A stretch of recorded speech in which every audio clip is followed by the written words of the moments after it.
So Greg, I mean, I'm not sure if I need to tell you this, but some of your shirts are kind of crappy.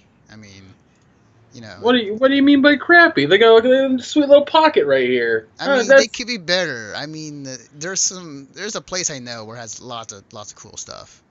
Uh, yeah, but how cool? we're talking about triple A cool. We're talking about shirts from 86.com. They're a pretty cool site. They sell all types of merchandise, including T-shirts, keychains, and other cool stuff that they sell on their site. And also have awesome video game material as well, such as Street Fighter, Killer Instinct, Guilty Gear, Skullgirls, Blaze Blue, Smite, and 86's own brand of T-shirts as well as other stuff. Recently, they put out some new keychains for Street Fighter 5. So yeah, there's some awesome stuff there. So I'm just suggesting, next time you go out and buy a shirt of any kind, I suggest check out 86.com. And if you want to support us and them at the same time, please use this link in your web browser to check out 86.com. Put in www.86.com question mark AFF equals 4. Again, www.86.com question mark AFF equals 4. This link will tell them that we sent you and that we're cool with them as long as you're cool with us. Thank you and enjoy the show.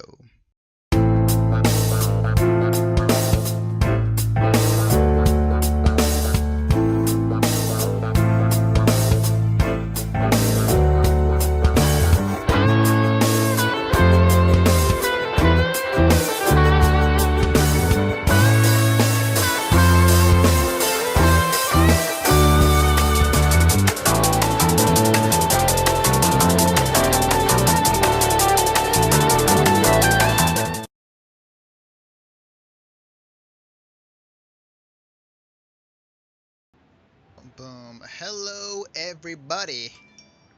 It is, oh man, Twitter's going off. Hello, everybody. Blood dink. Yep. Hello, everybody. This is Anthony Bionis from Mission Star Podcast, and welcome to a special episode of Mission Star Podcast. If you're wondering why there was no show, hang on, let me just adjust this real quick. If you're wondering why there was no show this past Sunday, it's because we were busy watching E3 itself. That's right, it is E3. It is the land of miracles, the Christmas to our gaming culture, to some people. And Some people. yeah, to some people, but with me, talk about everything E3 in our big wrap-up show is none other than Greg Dietz. Guys, this podcast is good. Yeah. I Yeah. don't think Anthony gets that reference. I don't actually.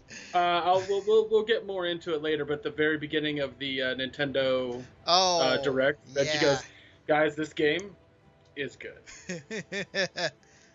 Yeah. Open your mind, as they say. Um, so yeah, we're gonna talk about E3. We're talking about everything from each press conference. So we're gonna be a little longer than the usual hour that we do on this podcast, but we're gonna cover everything about it and give our final thoughts at the very end. I'm gonna go in order of each press conference. And we're only gonna spend 20 minutes on each one. So I actually got a timer Mainly right because here. we had talked about how long should we treat each one, and I said 30 minutes, and then realized that that's 3 hours and does not give us any extra time. Yeah. So, Right. So yeah, I'm gonna set my timer and that's to also 20. just to let the audience understand, that's 20 minutes maximum. If we covered the conference and we're done, we're like, it's been 10 minutes, we covered everything, which I'm sure there will be one. We'll just move on. Yeah, for sure, for sure. So I'm gonna start the timer now. All right, timer has begun. All right, so our first press conference in order is the EA press conference. And let me bring up the list of games that they showed off. There weren't that many games that showed up at the EA press conference, but the games they did show off were the new Madden 18, the new Now, Battlefield DLC, Battlefield Name of the Czar, FIFA 18, Need for Speed Payback, A Way Out, NBA Live 18, Star Wars Battlefront 2, and a very, very small glimpse into Anthem. So, not at EA. EA didn't have it. Oh, yes, you're right. Sorry. Sorry, everybody. Already starting up strong. Good one. I have my notes written down, and I didn't write down Anthem because they didn't really show anything for Anthem. It was a So I was just like, small glimpse. Yeah. literally a teaser. Yeah. Like it was more of a teaser that there'll be stuff at the Microsoft conference, which we were like, okay. Yeah. So I think first thing to start off with the EA press conference is that it was, the first half of that EA press conference, it was just majority sports games where, I used to be into sports games for a while back in the day, but no longer into it. So it was pretty boring for me for the first half. There were a few games that they showed that, piqued my interest, and the games they did show were actually pretty cool. Obviously, Battlefront 2 was one of the big games that was cool to check out, although I wish that entire gameplay session was a lot shorter than it should be. I like No Way Out. It looks freaking great. I like what they're doing with Need for Speed Payback. Anything that includes something of a Burnout feel, I'm always into. Yeah, and what other games were there? Let me bring up the list actually. I have my short list here. The only two games that they showed that I was like, I have to play those, was A Way Out and Battlefront 2. Yeah. Yeah. Mainly because like I really enjoy that idea of A Way Out. I think that's really clever. Even if you play with somebody online, they said that you'll still see the other person's perspective. Right. So that's really fascinating. Yeah. So to kind of just backpedal as far as like what exactly A Way Out is, it is a co-op only online game. Is it specifically just online, or is it? It can be couch co-op. Okay, so it's an online or local co-op game where you play two prisoners trying to get out of a prison. Think of it as what was that movie? Escape from what was that movie called? The prison movie that's based on San Francisco. Escape from Alcatraz. There we go. Oh, okay. I was like, there's a lot of prison movies. I'm not sure what you're talking about. And basically the cool thing is that one player is controlling one person, but the screen is split, so you're actually seeing yourself and the other player's actions. So you guys the people who are playing the game have to coordinate with each other in order to solve a puzzle or find a way to work together to get to escape from prison. Yeah, what's really cool about the idea of it as a whole is that not only do you have to coordinate with your partner about what to do something, there's multiple ways to solve a puzzle. So it's really about taking in your surroundings and paying attention to the clock and like a whole lot of stuff. Like that to me was one of the more fascinating things, that it's not just about, like, there's other co-op games that you play. You don't really have to be too concerned about what your partner's doing. But this one, you have to. It's very similar to the other game they made, Brothers. Yeah, it's very similar. Only the difference is the fact that, like, in Brothers you control two characters with one controller. But in this game, like, you're two separate people, but the same screen. It plays on that same idea, but well, if you play Brothers co-op, which is totally a thing, it plays similarly. But I'm looking forward to it. I think it was a really cool concept, really cool idea that I definitely want to check out. Yeah, and let me just look at it real quick. Actually, oops, I forgot to change the title. Hang on a second.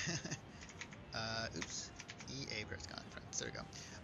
So No Way Out is being developed by Hazelight. Again, the same people who made Brothers. And right now, release date is for 2018. No actual confirmed date, but a year.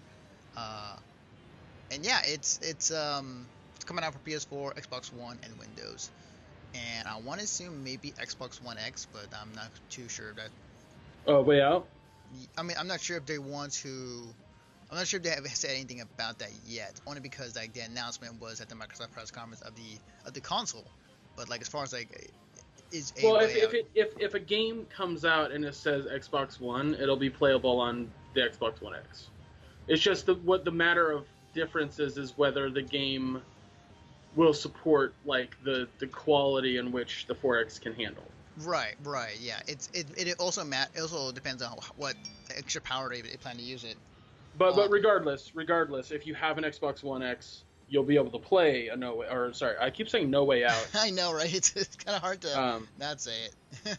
Yeah, you'll be able to play a Way Out on Xbox One X. It just depends on the quality of it. Right. But we'll get to the Xbox One X later because I have some choice words. Yeah, definitely. The other one I like to point out, going back to it, Need for Speed Payback. This is being developed by Ghost Games. The release date is actually this year, November 10th. And for PS4, Xbox One, Windows, and it's very much. I mean, the difference this time around is, I mean, they tried the story narrative last time. It didn't work out too well. They're trying it again with this one. It's like the closest thing they're trying to get is not Need for Speed. What was it? That the racing movie series right now. The Fast and the Furious. It is the closest thing to Fast and the Furious without being Fast and the Furious. Yeah. And I look, there was definitely when they were showing it off. You can ram cars off the road, or you can ram it and then it goes to slow motion, very much like a Burnout style, which I totally love.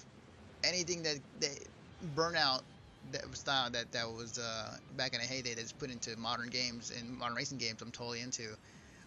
So it's kind of see now. It's like, all right, you piqued my interest. So that game for me, I'm not totally sold on it, but I am intrigued. Right. I put that in my good column, quote unquote, because I was like, I want to see more before I say I want to play it. Right. Definitely. As far as the other games that were showing off, there weren't that many, obviously, because there was I think the conference itself went on for like an hour. I want to say. Yeah, it was slightly under an hour, but yeah, and it was funny too because, like you said earlier, they spent about like I said they were going to about a half of it being their sports stuff, and that was one of the things I thought was awful about it was for FIFA they brought out these two guys called Guys in Blazers. And I totally forgot about that. Yeah. I guess they have some radio show or some show in general that's about FIFA, about soccer, and they're very popular within that community, but most people watching it had no idea who they were. Yeah. And so I mean, that was a bit awkward for I guess most people. I mean, if you're a fan and you know who they are, like you're like probably jumping out your seat, but at the same time, I feel like if you're a strong FIFA fan, you're not really watching the EA conference. Right. I think it would be the same as if, like, the people from Pardon the Eruption were to come on stage, and like outside of like the sports people, like people will be like, who are these people? Why are they here? So yeah, it was a little weird. But the other things that I have written down here, good. So the great stuff, the stuff that I like want to play really badly, is A Way Out and Star Wars Battlefront 2. Those are the two things that I saw at that conference that I was like, I have to play those games. And Battlefront 2, I guess, we'll get to that at the end. But the good that I have written down is Madden 18 Long Shot. Now, I don't know if Long Shot is its own individual game. Right. Like, or if it's just a part of Madden 18. But regardless, I really like that idea of basically controlling somebody's, like, life in college and building them up to be a pro. I think that's a really neat idea, and I'd love to check it out if that's what it is exactly. But then there was something that I don't necessarily plan on playing, but the Battlefield 1 DLC. Yeah. That, like, it's not talked about in history books a ton, but what Russia was going through during World War I is really interesting. So to touch up on that, like, is a really neat idea. Need for Speed Payback was okay. Because, again, like you said, there just wasn't a whole lot shown, and it was a very, very strongly scripted demo we were watching. Right. So we'll see down the road more of that, I'm sure, and make our choice then. But the bad that I have was Two Guys in Blazers. The YouTuber Jesse Wellens. Oh, now, God. What I've heard is that the teleprompter went down, and like he was kind of like in that deer in the headlights, like what do I do moment. Which Well, you know, I feel for the guy if that really happened. sure, and my big thing is that I'm okay with using internet personalities as influencers. I have no issues with that. Yeah. The issue that I take though is how they're being used. Yeah. Yeah. And I think that EA was not using him to his capabilities. Like having him come out was fine. I think there's better influencers, but whatever. Right. Right. But yeah, that was super awkward and super weird. Yeah. But the other thing that I thought was really bad during it, that I just didn't care about, it even had Funhouse in it, and I was like, man, I don't care. Was this like weird Battlefield 1 streamer YouTuber sizzle reel? Like, yeah. What was their end goal there, to show that people are having fun with the game? Like, who are you trying to convince? Like, pretty much. Like that was, I want to say part of it was to get in touch with the streaming crowd, people who watch streams or on Twitch, and grabbing some of these personalities who might have played the game at some point that might have asked them like, hey, can we use this in our scissor reel? Because I can tell you honestly, like I recognize maybe like 2 or 3 of those out of all the people that were there. That were showing off, and I think that the purpose of that was just so like, hey, these guys are having fun. These are major streamers, you know. And there's a lot of like influencer talk, like in the entire in some of the press conference of EA, just like, you know, hey, we have these YouTube personalities and these influencers coming to play, you know, our games. It's like a lot of emphasis on that. So it's just so bizarre, because it's like, yeah, it's Battlefield, and if you keep making Battlefield to be Battlefield, you're not going to have a problem selling the game and people having fun with it. The problem at hand is that EA didn't have a lot to show off. They really didn't. And there was a lot of filler moments of them just like, look at these people just having fun with our games. Isn't this fun? And we're like, no. Like, just show us the games. And I feel like EA, out of all the conferences, just to kind of blanket statement this, is still the only company to not get that EA has transitioned from a trade show to a spectacle. And another reason that you and I have talked about in the past that EA is dying is because it is a spectacle now. And a lot of these developers understand that to a point. So, but EA still, like, I don't know, they still don't quite get it, because a lot of people are just like, boring. Yeah, I mean, like, it was a very interesting way to start off E3. You know, EA started the press conference on a Saturday. They wanted all the spotlight to themselves, which they got. But, you know, there were some very interesting choices made in that press conference, and some of it, you know, didn't really cater to me as a person who consumes games and media. It made it, you know, for somebody else who was more the sports bro, whatever. But, like, yeah, there's some things that, again, like EA, they're trying to be as broad as they can and touch everything, but at the same time, you know, amassed. What's the word? What the saying goes, like, you can be using a wide range of stuff, but master of none. There's a saying. I'm totally blanking on the first part. Right. Yeah. It's I don't know. I think that EA. I'll say this much: EA did make me trust them a little bit more with this conference, especially at the end of the Battlefield, the Battlefront 2, with like all DLC is free. I was like, okay, all right. Yeah. You're gonna have some cosmetic microtransactions. Great. People are gonna hate it on the internet, but I'll defend the shit out of it as long as it's cosmetic. Yeah. And you guys have been listening to the concerns of the fans, and you claim it's 3 times as much, and just regular people on the show floor. I love it. Who've gotten to play are like, no, this is a good Battlefield. I'm like, okay. Like, you guys seem to be going down the right path on this, but is that DICE or EA? Right. No, that's a good point, because, like, so just to get right into, because we got like 5 minutes left in this first part. Battlefront 2, when they showed off, like, it, you know, start off, you had stormtroopers coming out. You got the person who's the voice actress of the main character in the story for Battlefront 2. A little short dialogue goes right into, was it the story trailer first, and then they went to the gameplay, or was it straight to the gameplay?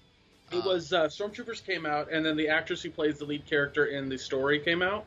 Okay. And she was just talking about the game. She was awesome, by the way. Yeah.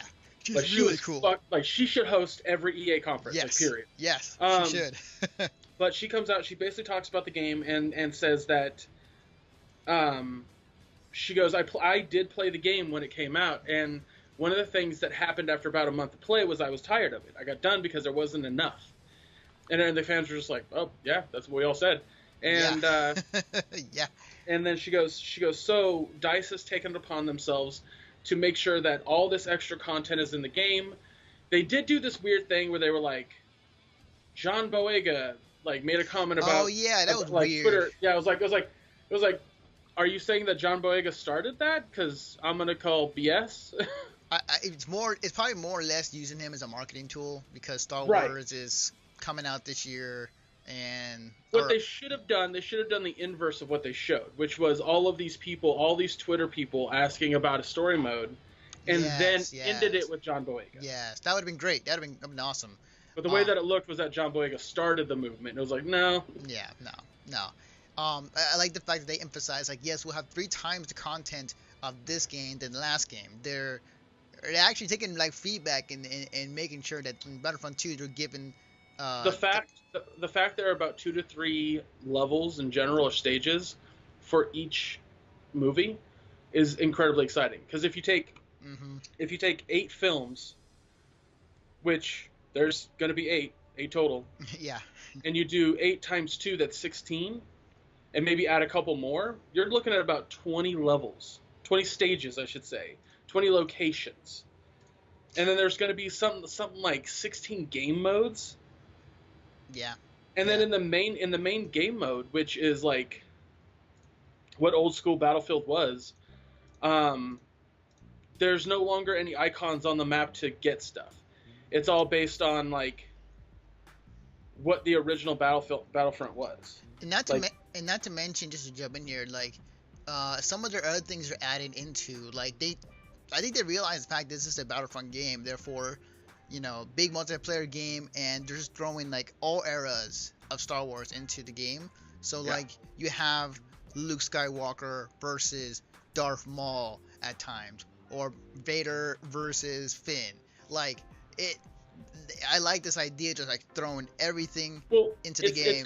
It's less that and more to the idea that if you, as a player, you have the capability of customizing your kit to the extent that if I get enough battle points, I can unlock my hero/villain, whatever side you happen to be on when you're playing. Right. And that hero or villain that you have, like, basically, like, I've gotten 1,500 battle points, I can bring out my hero, or I have 500 battle points, I can spawn a tank.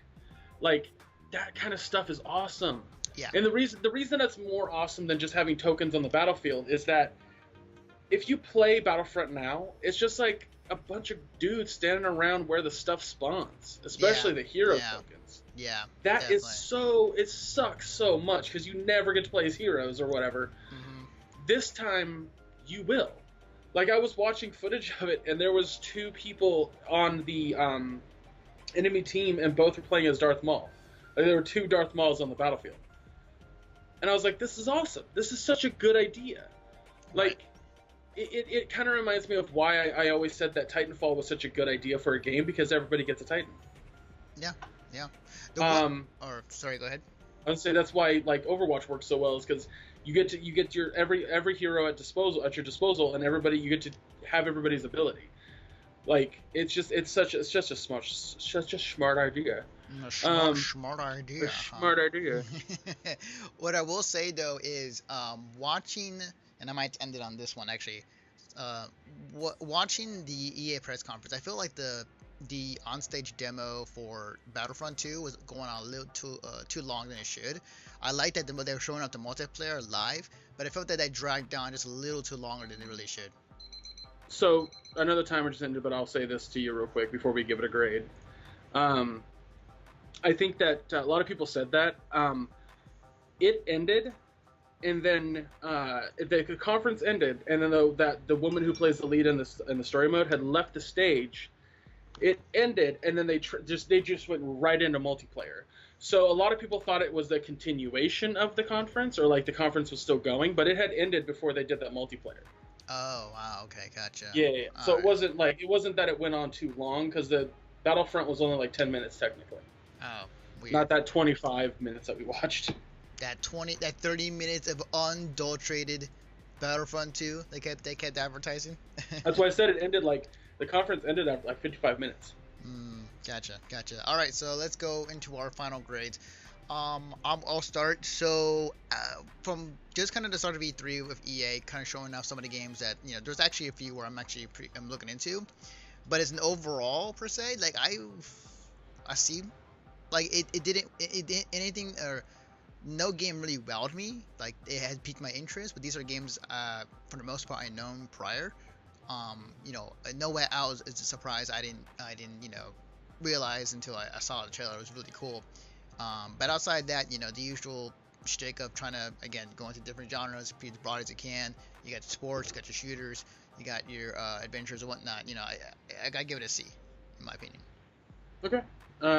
I think it was overall like a poorly constructed conference, but they did show off a lot of good stuff. I think for people of Need for Speed, for fans of Need for Speed, I'm sure they're excited about that. For fans of Madden, Long Shot's a great idea.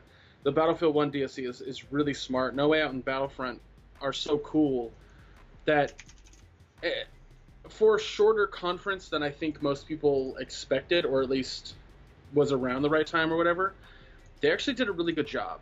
But I still think that they need to make the sports stuff smaller. I get why they do it though. It's their moneymaker. So I get it. But Right, definitely, uh, definitely.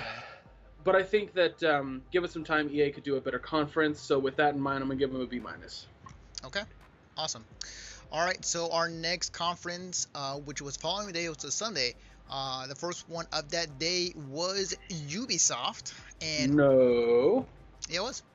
no, it was Microsoft was on Sunday. No, oh, right, sorry. It's Bethesda. My bad. Hang on. I jumped the gun there. It was Bethesda, then it was Microsoft. Sorry, my bad. No. Oh, Microsoft was the first one in Oh the my day. God, I totally forgot. Yeah, you're right. I literally wrote down notes as they went on. So like I'm like we should be talking about Microsoft first. Right. I totally forgot about that.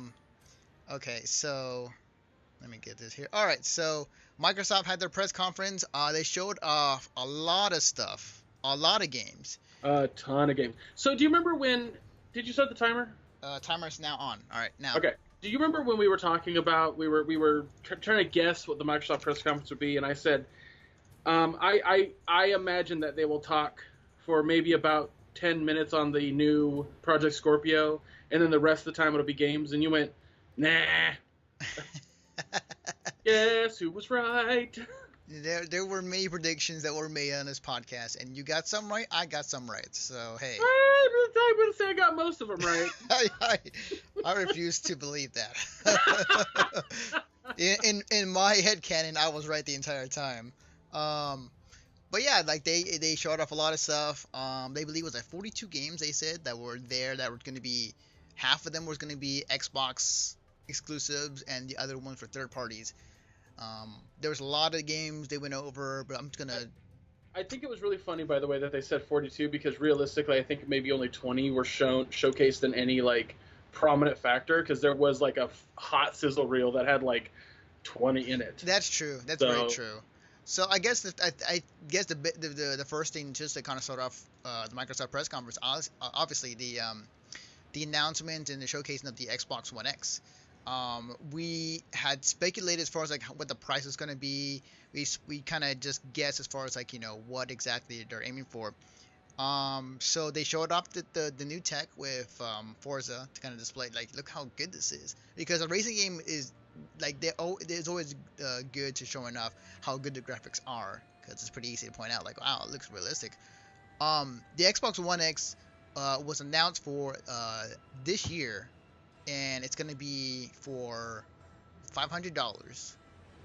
And Guess who got that one right? I thought that okay, so what's funny? Prior to this podcast, I actually was watching the Giant Bomb after show, and Phil Spencer was talking to Jeff Grossman about what about competition, just like what his thoughts on the whole Xbox with Sony and whatnot, and his thoughts actually reflected kind of yours, Greg. Like Like he is actually more willing to say like, hey, we're gonna focus on our own fan base. We're gonna focus on our own people.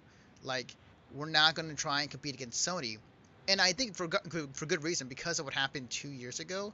Like they've Yep. been behind Sony the entire time, ever They since that needed, press yeah, conference. they needed to change focus. Yeah, and they did, and that's kind of what Phil Spencer was going for. So that's why like he said like Oh, oh, Alex, we will get to that. That's Alex, right? in Big the deal? chat, yeah, if it's who I think it is, It's big IEU. yeah, that's him. That's him. Okay, thought that was Alex. Yeah, yeah. We'll get to that in a second because that's Yeah, actually the yeah, only bad thing from the Microsoft press conference on my list, by the way. yeah, yeah. But yeah, he just said like he was perfectly fine with just kind of being the price point as it is, like because it makes sense. And at that price point, that makes sense. I feel like if they're gonna really be competitive against Sony, they have to go $400. I even heard some crazy stuff from. I've been Giant Bomb too. Listening to their podcast prior, but like, before the E3 like happened, they predicted even like 350, but that would have been crazy. But no, I mean, they're gonna. I mean, like there was a 15-minute video with Major Nelson about all the specs inside. Like the guy yeah, basically had all the parts out and was showing what each thing has. And I'm watching it, and even like Major Nelson's just like, and this whole thing's like $500. Like, how did that happen? Like, they're absolutely gonna take a hit on that Xbox. But also, as I pointed out to a friend, they don't. The way that they sold it, they don't plan on selling a lot of them. Like, no, yeah, you're right. Yeah, they plan to sell them. I feel I like mean, I feel like it's it's almost like for the PS4 Pro is right now. yeah. I mean, they're selling to a very specific group, and it certainly isn't everyone. It's to the people who are graphics hounds. Yeah, It's to the people yeah, who are like, I have to have everything in the highest possible quality because that's the only thing I care about. hmm And that's great because that's options now. That's options for fans. That's options for just like people in general. hmm And and to just point out kind of what we were getting at with Alex a second ago, the name is stupid. It is. But in all fairness, almost every single console name is stupid. That's Um, well, some there were. You know what's funny? The prototype I names said are always almost. better than the actual names for these consoles. Let's run down good ones. We have Nintendo Entertainment System, Super Nintendo Entertainment System. Then we have, I mean, I guess Nintendo 64 is an okay name. hmm GameCube is stupid. Wii is stupid. Wii U is stupid. Yep. Switch is good.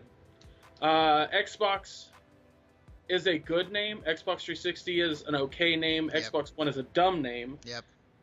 It doesn't get any better from there. Yeah. There's a history of names in the gaming industry when it comes to console that. Well, it's also the name of PlayStation itself is dumb. I Yeah. will give Sony credit on this. Their naming scheme's great. It's just a number after. Like Yeah, that's they're brilliant. consistent. They're consistent. We'll give them that.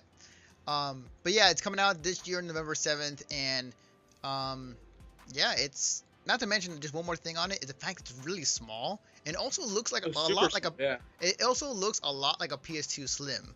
Like just the comparisons, it's like, oh wow, that does look like it, just black. Yeah, it's I mean, I like how they're keeping the box aesthetic. Right, right.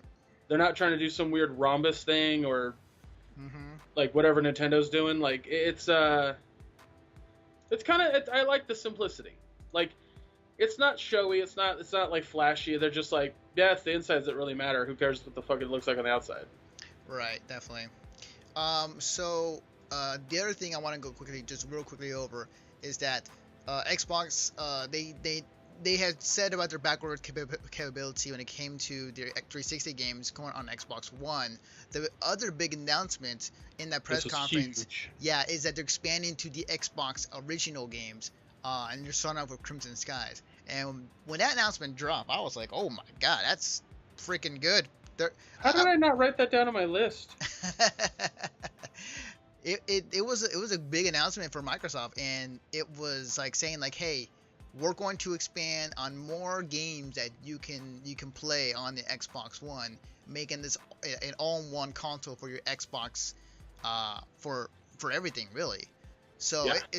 that was cool. That was awesome. It's really really brilliant that they're doing that because Now they're the only console on the market that could potentially have their entire library available, or at least all the popular games available. Yeah. Because Nintendo doesn't even necessarily have that. Yeah. Yet. Yeah. Yet. I'm sure Nintendo's working on it, and PlayStation can't get it right at all. So. Yeah. Yeah. But yeah, so that was a big thing. But getting to the games real quick, there was a lot of what they were showing off. I'm just gonna name a few that personally stuck out to me. Yeah, I was gonna say just name off a few because man, there was a ton of games shown. Yes. The Last Night looks freaking awesome. Dragon Ball Fighter Z is super cool. Cuphead, finally we get a release date. Mm-hmm. I love the new Ori expansion or the sequel. Sea of Thieves actually intrigues me more, kind of watching it again. And you know what? Like I'm gonna play it because it's super cute, but I actually would like to play Super Lucky's Tale. You aren't the only one. Yeah, and then I'll throw in Anthem as well, just because it has some promise, but I'm not quite sold on it So yet. I want to stop right there for just a second and talk about Anthem. So it was the last game shown at the conference, and after I saw it, I was like, I'm totally into this. Like, it looks like a lot of fun. But I was also, I have that cautious optimism inside me where I'm like, it looks fun, but I'm gonna reserve judgment completely on both positive and negative because it could be a pile of steaming garbage, or it could just also be more of like these awful multiplayer open world games that have been coming out, a la early Destiny and to a lesser extent Division, because I actually enjoyed what Division had. Yeah. It just got repetitive after you beat the game. So, but no, I think it looks like a lot of fun. But the feeling that I got was less Destiny and Division and more Monster Hunter and Borderlands. Yeah, it definitely had that feel to me too as well. Like there were a lot of people comparing it to, or the comparison was Attack on Destiny, because like the whole premise is like you're in this city and you're sending out people to go explore the outside world because it's dangerous, a la Attack on Titan. So it's very much similar to that. But I'm with you. Like it does give me more of a Monster Hunter feel. Not like a Destiny type where you have missions, you have raids in Destiny, and you can do that with your group. It seems like a more drop in, drop out with Anthem. Well, the Monster Hunter part that stuck out to me the biggest was that there's that hub in which a character comes and talks to you, and like they like the developers later after the conference explained that was the show floor demo. That's not what it's always going to be like for you when you play the game, with the guy that has like weird facial animations. It's that scene or that area is basically for you as the player to things that you've gathered from the world. Like he said, you can collect scrap, you can collect, you can dismantle guns, you can collect parts to upgrade your mechs. And I went, that sounds an awful lot like Monster Hunter. Yeah, it does. And then they were talking about the mission structure, and I was like, that sounds an awful lot like Borderlands. Mm-hmm. And so that's why it stuck out to me in that fashion. Of course, there's always that like campy, scripted co-op stuff that they always do. Yeah. And I think a lot of people were turned off by that. But I always think to myself like, whatever. Like every company is going to do that if they have a multiplayer game, regardless that it's like this or not. Right. Yeah, definitely. So Greg, what are some of the games that came out for Microsoft press conference that you were pretty excited So the for? only ones that I wrote down that I was super excited for was Dragon Ball Fighter Z. I'm not even a fighting game person, but the second I saw that, I was like, that looks like Marvel vs. Capcom 2, but DBZ, and I got stoked about it. Mm-hmm. So here's my excitement for the game. I'm gonna play it and it's gonna be fun, and I hope there's a story mode. But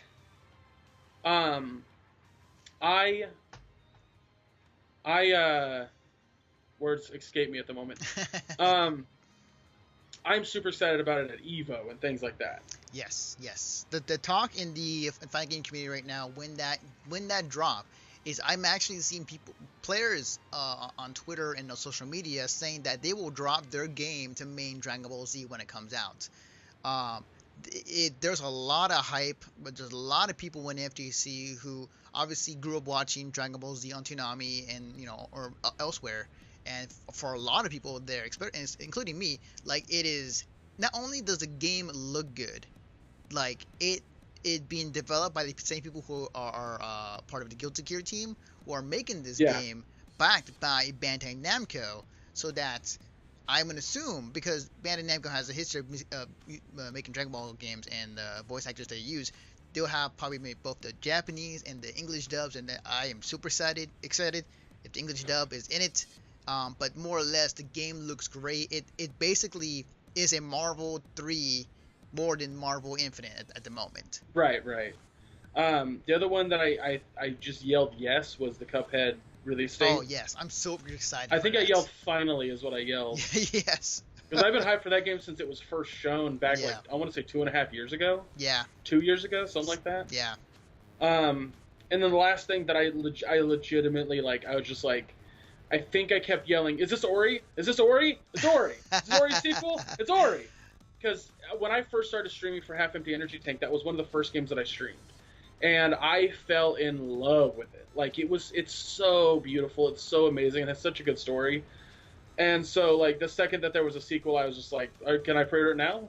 Now? Can I do that now? I don't have money, but I want to pre-order it now. Yeah. It also was very sad. Sad owl make Greg sad. So, yeah, I'm very, very, very, very, very excited about that. The stuff that I wrote down that was good, but I don't have a whole lot of interest in playing, was the Metro Exodus staged demo. That looked really cool. Yeah. Assassin's Creed stage demo, or Origins, I should say. Which, dude, like, I didn't think they were going to show it at the Microsoft one. I was like, this is going to wait until the Ubisoft, and they were like, Assassin's Creed Origins. I was like, whoa, okay. Yeah. I could give two. I don't care that PlayerUnknown's Battlegrounds is coming to Xbox. I have no interest, none. Funny thing is, I also read that zombies are going to be added to the game, and I went, it's just DayZ at this point. Yeah. That kind of takes away from what it was being. So. Let's see what else. Oh, Darwin Project looks really fun. That commentator, man, that was a horrible way to show it. So when I agree. When I watched it, I was sitting there thinking, like, this looks kind of like the idea behind PlayerUnknown Battlegrounds, but more, like, just more compact. Like, I like the idea of survival and then kill. I think that's a really neat idea, but I think that the way that Battlegrounds goes about it is boring. It also requires that you be a good shooter. That's the thing that sucks about Battlegrounds. I'm not a good shooter at all. So I'm going to just die a lot, and I don't want to play a game where I'm going to die a lot. I want to play a game where I have a chance of winning. And I feel like that with Darwin Project, I have a chance of winning. Right, definitely. So, that's possible, Alex, but I think it defeats the purpose. The other thing is that I think it's funny that Minecraft is why is it Minecraft is the first one to connect everybody? You know what's funny? I was watching Giant Bomb earlier before this podcast happened, and Phil Spencer was like open about it. It's like, yeah, we're fine. We're fine with crossing, streams per se with other consoles. Like, they can play Minecraft on an Xbox One and have play somebody on a Nintendo Switch, and they were perfectly fine with that. Like, Phil Spencer was okay with that. So there's definitely a different tone right now when it comes to Microsoft and the higher ups when it comes to some of the decisions they're making, and they're fine with having Minecraft cross paths with other consoles and platforms, as they shown in the press conference. Yeah, no, I agree. I hope that this is a start to something better. Like, I want to play specific games with people on different consoles, and I think that would be fun. It'd also broaden out the pool of people playing a game.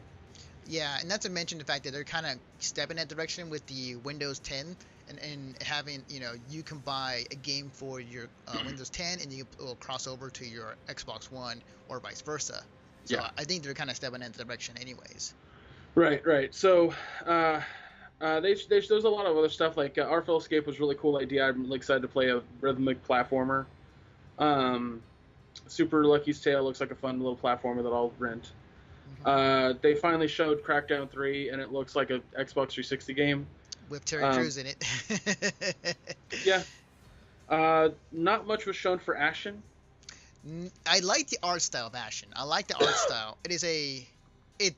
I like the art style, but it's very much a Dark Souls. Actually, I was listening a little earlier about how it's gonna play. It is basically another kind of forced co-op, but the way it works is that when you go into a dungeon, you can go with an AI or with somebody in a journey-like way. Somebody's gonna join you as your partner, and you don't know who's gonna be. And if that person dies in your dungeon raid or you're going through a dungeon, you can't get another person. You're by yourself, so you have to just guess you stick No. it out the entire time. Um, there's some very interesting things happening with Ashen that I might actually take a look into, but it's super cool. Yeah, Alex, I read about the same thing, and I just think it's funny that Microsoft is, or not Microsoft, but Minecraft's the first one. I think my buddy said it best when I had him over a headset we were watching. He was like, "Is this sad that Minecraft has to be the first?" I was like, "Nah, Yeah, should yeah. be other games, but I guess Minecraft is going to be the one." I mean, they Um, do own the IP now, so so we both have talked about the good and the good. Like that's the thing. There's so much good. There wasn't a whole lot of bad. The only thing that I really disliked during the whole thing was the name of the new console. That's the only thing I disliked. yeah, Um, there wasn't much to really criticize Microsoft. It felt like there wasn't like an oh shit moment, like no surprises, like no, but I it didn't expect there to be though. yeah, but like there was You even talked about how you anticipated a Halo teaser or a Gears of War teaser, and I was like, you're gonna get none of that, and I was correct because there was so much about it not being there already.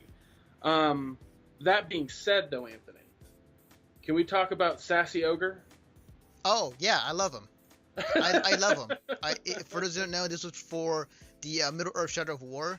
There's a part in the game where you take over a mind of an ogre, and like he went from like brooding and want to kill you, and then when you take over his mind, he's like he becomes your buddy, and he talked a lot. It was great.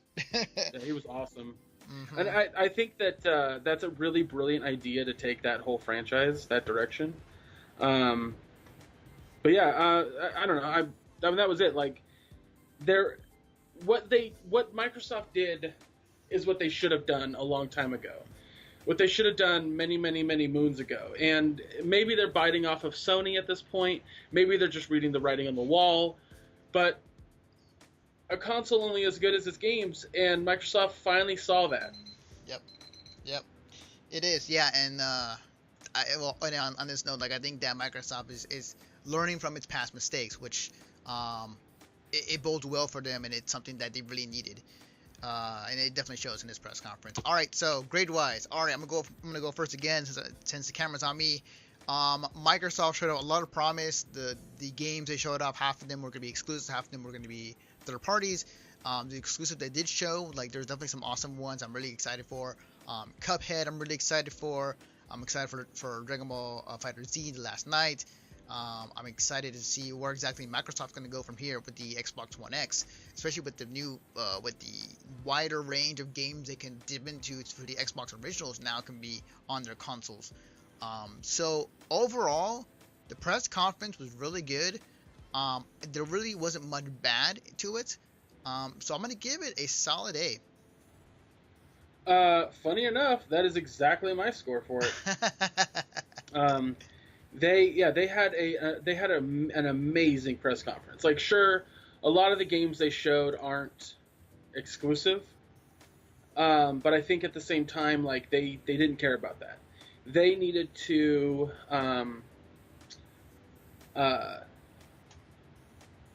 they needed to show what they needed to show, and they did it in a very intelligent way. I think with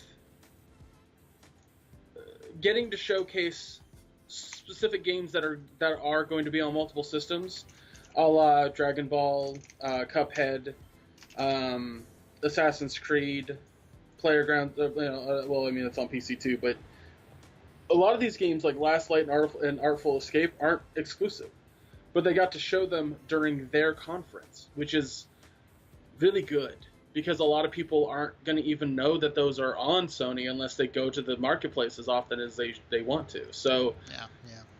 really, really smart. Oh, and even Shadow of War. That was another one that like nobody else got to show. So like, kudos, very big kudos to Microsoft on getting it right finally. Yeah, took them a while, but they did it. All right, so our next press conference we're going to talk about is the Bethesda press conference, which I got this time right in the order it should be. So they didn't show a lot of games, but the way that was presented, actually, hang on, before I do that. Okay, now the timer starts. All right, so I was gonna say the Bethesda press conference didn't show that many games, but the way they presented it, I feel was very entertaining. And I feel like more companies should take a note of how Bethesda did it. And obviously, people will say that you could just release this on YouTube or maybe on Twitch as a direct kind of way like Nintendo does it. But I actually like the audience being there and reacting to the reveals and whatnot. So the Bethesda press conference had several games that they were showing off. First part of it is actually VR. So they talk about Doom VVR, or what's called VFR. Yeah, VFR. Which was really funny because while I was watching that, my nephew goes like, "What does VFR stand for?" And I go, "Well, you played Doom. Do you remember the BFG?" And he was like, "Yeah, I love the BFG." And I was like, "Do you know what BFG stands for?" He goes, "No." And I go, "Big fucking gun." And he goes, "Oh." And I was like, "So what do you think VFR stands for?" And he goes, "Virtual Fun Reality." And I'm like, "You are not bright, are you?" Yeah. The young innocent mind. He's 13. He shouldn't be that slow. He's my nephew, and he's kind of, he doesn't think before he speaks. Right, right. But yeah, they showed off Doom FVR, VFR. VFR. They showed off Fallout 4 VR as well, following that up. The Elder Scrolls Online Morrowind. They announced the Creation Club for Fallout and Skyrim Special Edition, which we'll get into in a little bit. The Elder Scrolls Legends Heroes of Skyrim card game that they're trying to bite off a Hearthstone. Skyrim on the Switch. The Dishonored DLC called Death of the Outsider. The update to Quake Champions, although it's more of an esports type of deal, but they just want to show off some more. So, and the announcement of a BJ Blazkowicz being in it. The Evil Within 2, which I'm excited for, and Wolfenstein: The New Colossus. And yeah, again, they didn't show that much in the press conference, but the presentation was, I think, really cool. And for those who haven't seen it, like the presentation of the Bethesda press conference, basically, it is just an entire video of like Yeah, it was. like an It amusement. definitely. Yeah, it was barely a conference, and it was all a video. Yeah, and it was more like an amusement park the way it was set up, to where you start off. They called it Bethesda Land, and you start from the front, and then you go from each game to each game, and they had their own theme. It was really cool. I liked it. You did. I did not. I thought Bethesda. Really? I thought the Bethesda blah, blah, blah.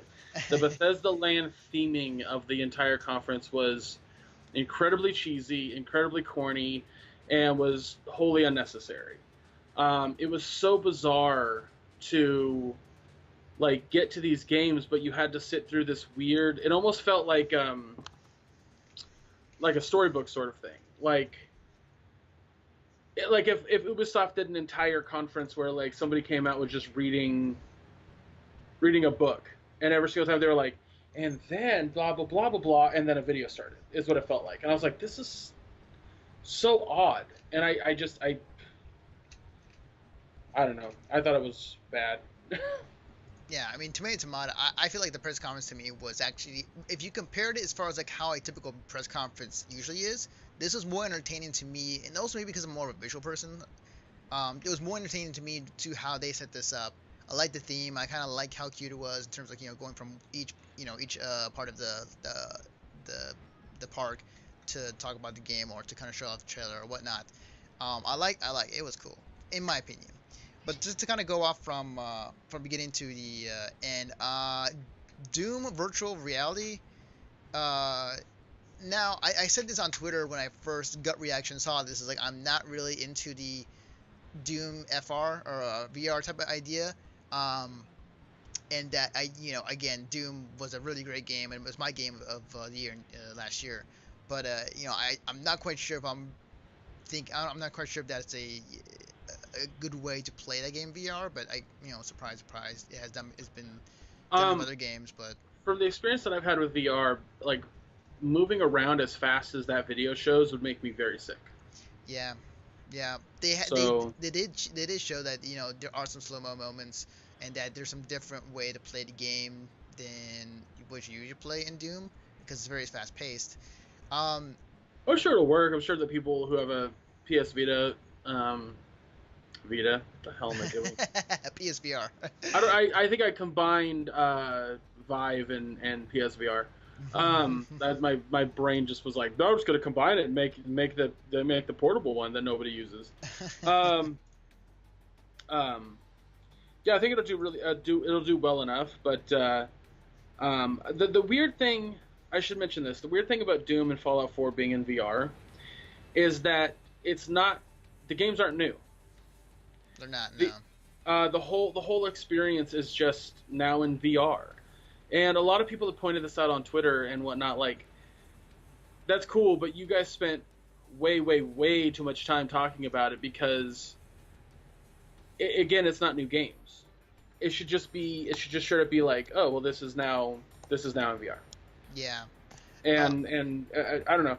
Like, I like the idea. I think it's fine. I think a lot of people have fun with it, but I don't care. Yeah. Like, I think that, again, VR is still in a place where people are still trying to figure it out, even to this day. And there are more games being developed for VR, but many of these games so far has just been, like, ports of, like, games that have been out already. What I will say about Fallout 4 VR, I think that Fallout 4 fits fine with VR because it's very slow-paced. Like, it's very RPG-ish in the way it plays and the way it is. Like, I think that sits perfectly for the VR. So if you're gonna put a game on there, Fallout 4 is perfect. So yeah. So how do you feel about the Creation Club? So do you think it's a day late, dollar short, or a good idea? So I'm kind of the two minds, where I like the idea of it being there because now you're helping out modders who put in the time and money and selling it at a price that they can something back.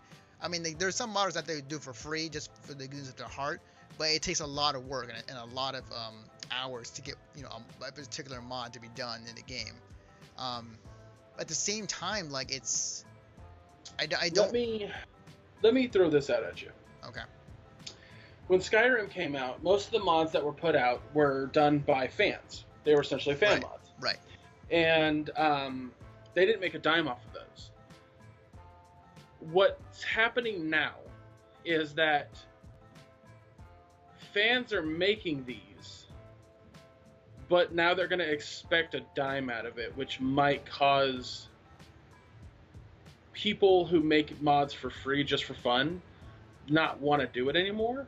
Yeah. Like, I see this as not necessarily, like, I understand the logic behind it. It's a way to make some extra cash, and it's a way to kind of support and pay for the idea of having mods on PC or on console.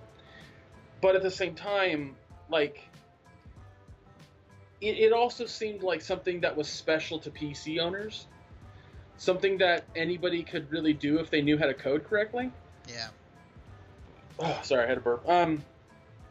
I think it's weird because in my mind I go, this is both brilliant, and a day late, dollar short. I feel the same way. Where, like, I think that I understand where they're coming from, but the idea of you have to pay for a mod does not sit well with me. And I mean, maybe it's because, like, we've had a history of, like, mods that are just for free and for whatever game it is, and, like, not many people are used to the fact that paying for a mod is so alien to a lot of people. Yeah. For who has seen it for a long time as being free. Oh, you weren't gonna get PC players who have never paid for a mod to pay for a mod. That's never gonna happen. Yeah. I am very curious to see how this goes. I wonder if the console crowd will adapt to this. I mean, I don't know. I mean, we'll see. I don't know. I think I personally don't think it's gonna work well. I really don't. Yeah, agreed. If it was just like a way for modders, like if it was just adding mods to console and that was literally it, it would have been no no question a great idea. But the fact it has to be paid for is iffy at best. I think the best option, and this was probably discussed a while back. Like, I would have liked it better if they let them do the modding as is, but there's like a donation bucket or a donation button you can click on. Yes, like that would have been a great idea, but again, that's not what we're getting. We're getting straight up the opposite of that, and it's unfortunate because I think a lot of people were looking forward to playing mods, and if you don't have money, you don't get to. Yeah. So that's another thing about the PC, the console mods is that you can't stack them like you can on PC.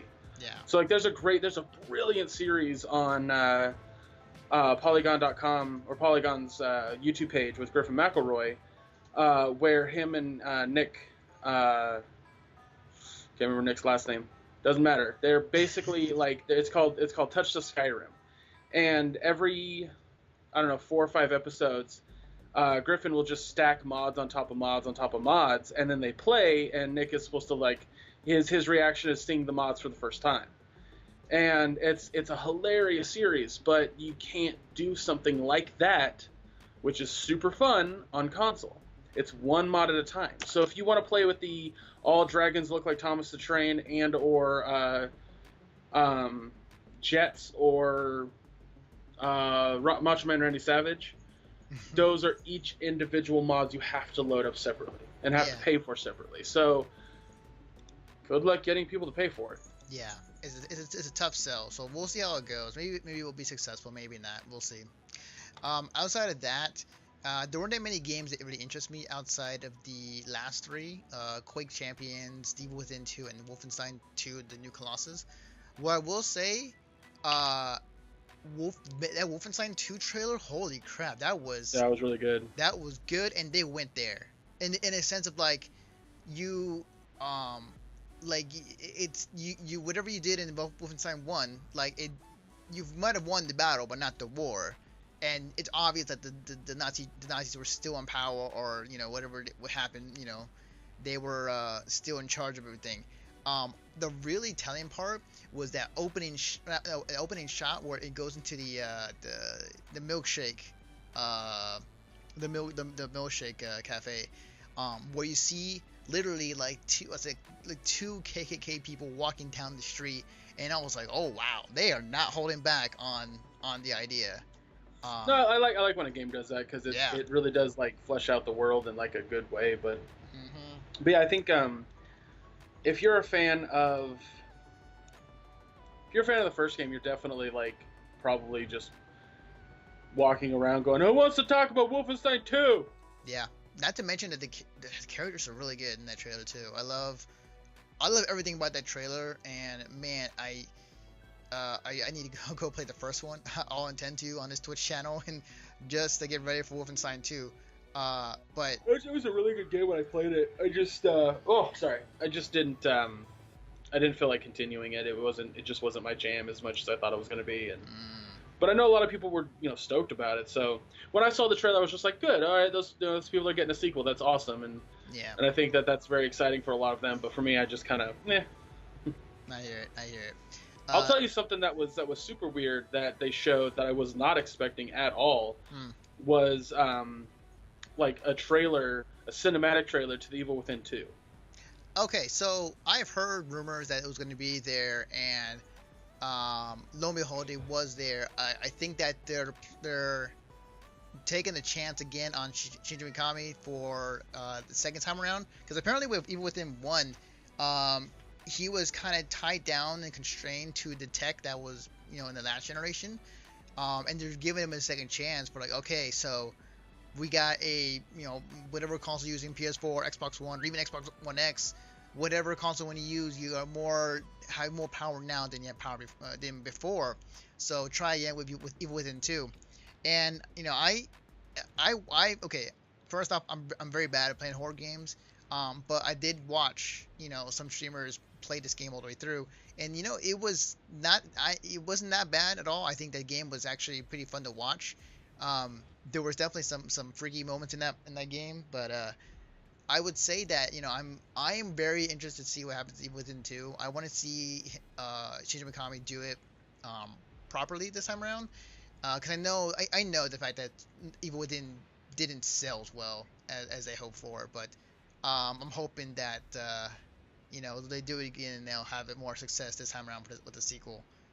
Um, but yeah, it's kind of trippy trailer, but it's kind of coincide with the usual notes of a trailer with the music they played during it. So and it's Yeah. yeah. Not to mention a lot of these games, October is gonna be stacked. Holy shit.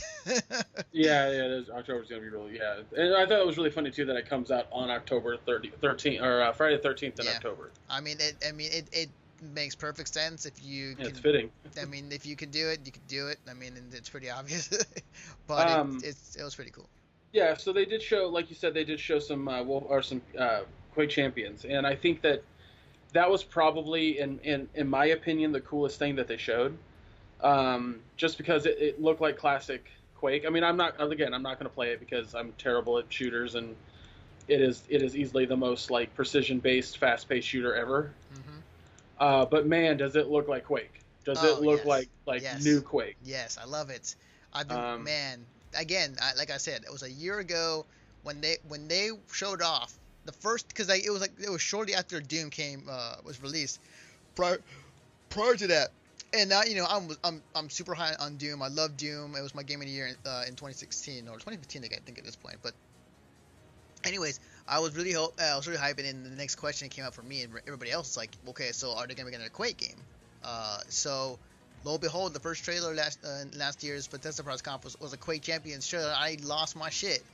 Um, so yeah, well, I will say about the trailer though is like it's very much looking like it's going to be a newer version of Quake, a modernized version of Quake, which I'm totally down for.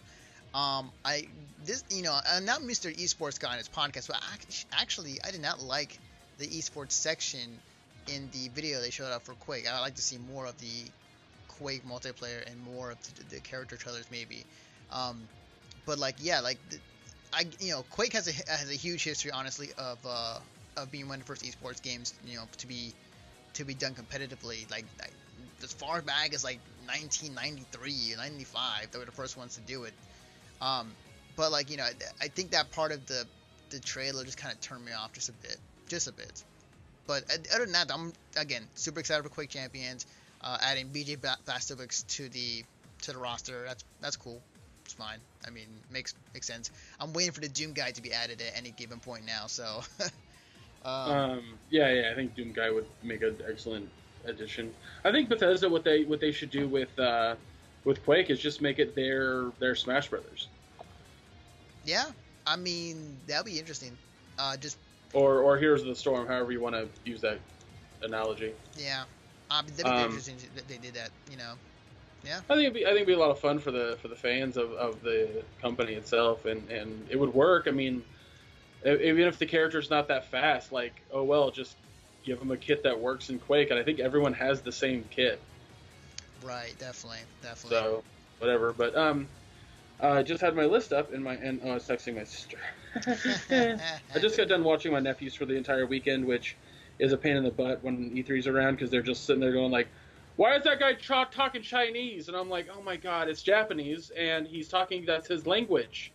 Shush. um, but realistically, dude, it was like. So we talked about the good. I think the good, and this is using the word good loosely, is Doom VR, Fallout VR, Creation Club, Elder Scrolls Legends, which is basically their card-based game, Skyrim on the Switch, Dishonored DLC or extended game. I don't know what that is exactly. Death of the DLC. Outsider. It's DLC, Okay, it's DLC. yeah. Okay. Yeah. Quake Champions, with including a beta that's out now. Yep. Evil Within 2 and Wolfenstein 2. I think all those are good. Do I plan on playing any of them? No. They're not great either. Like that's the funny thing about their entire conference was that the only two things that were like, oh, like kind of perked my ear up like a dog listening to a high pitched sound was Evil Within 2 and Wolfenstein 2. That was it. Yeah. And I still don't plan on playing those. I think that having that weird thing with the kids in the beginning was so bad.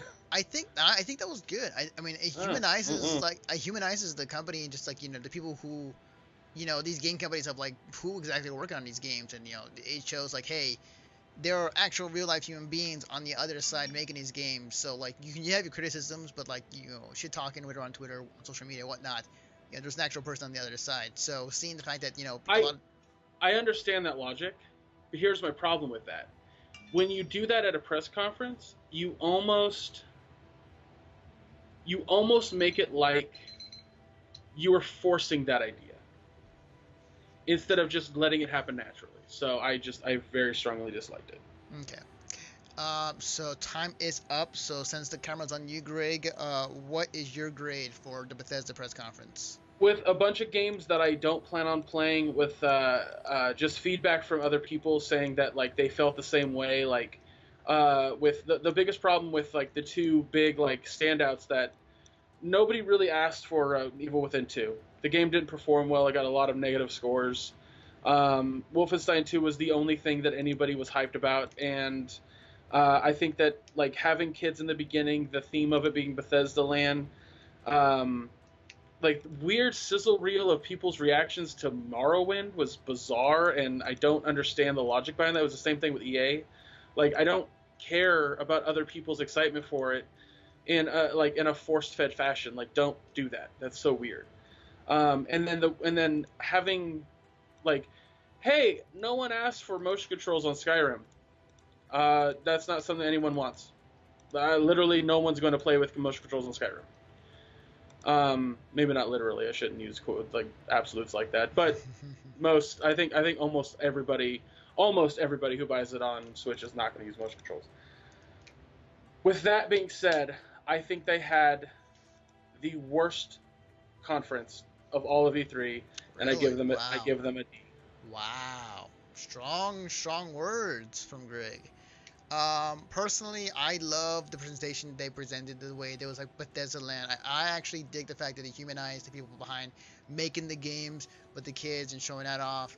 I enjoyed some of the games that were showed off at this press conference. I'm very excited for Wolfenstein. I'm excited for Evil Within 2, Quake Champions. The other game I'm not particularly excited for, and they've really piqued my interest. So, I didn't really have anything outside of those three that I'm really excited for. But I'll give them credit. I'll give them credit in this before you give your score. I think this conference was bad, intentionally to an extent, because next year we're getting an amazing conference from them. I think so too. I think so too. Yeah. But yeah, like there were definitely some games I was interested in, and there were probably like 60-70% of games I wasn't. But because of the presentation and everything, how it was set up, like I would give them a C+, in my opinion. So, all right, moving on to our next press conference, and it is going to be, this time I get this right, Ubisoft, or Ubisoft, however you want to pronounce it. But yeah, so Ubisoft happened, and here are a list of games that were showcased at this press conference. Mario Rabbids Kingdom Battle. We'll get more into that in a minute. Holy shit.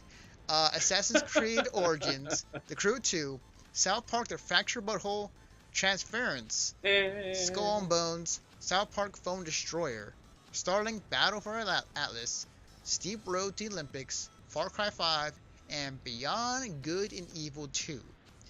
I want to start with the Mario Rabbids game because, like, it wasn't confirmed.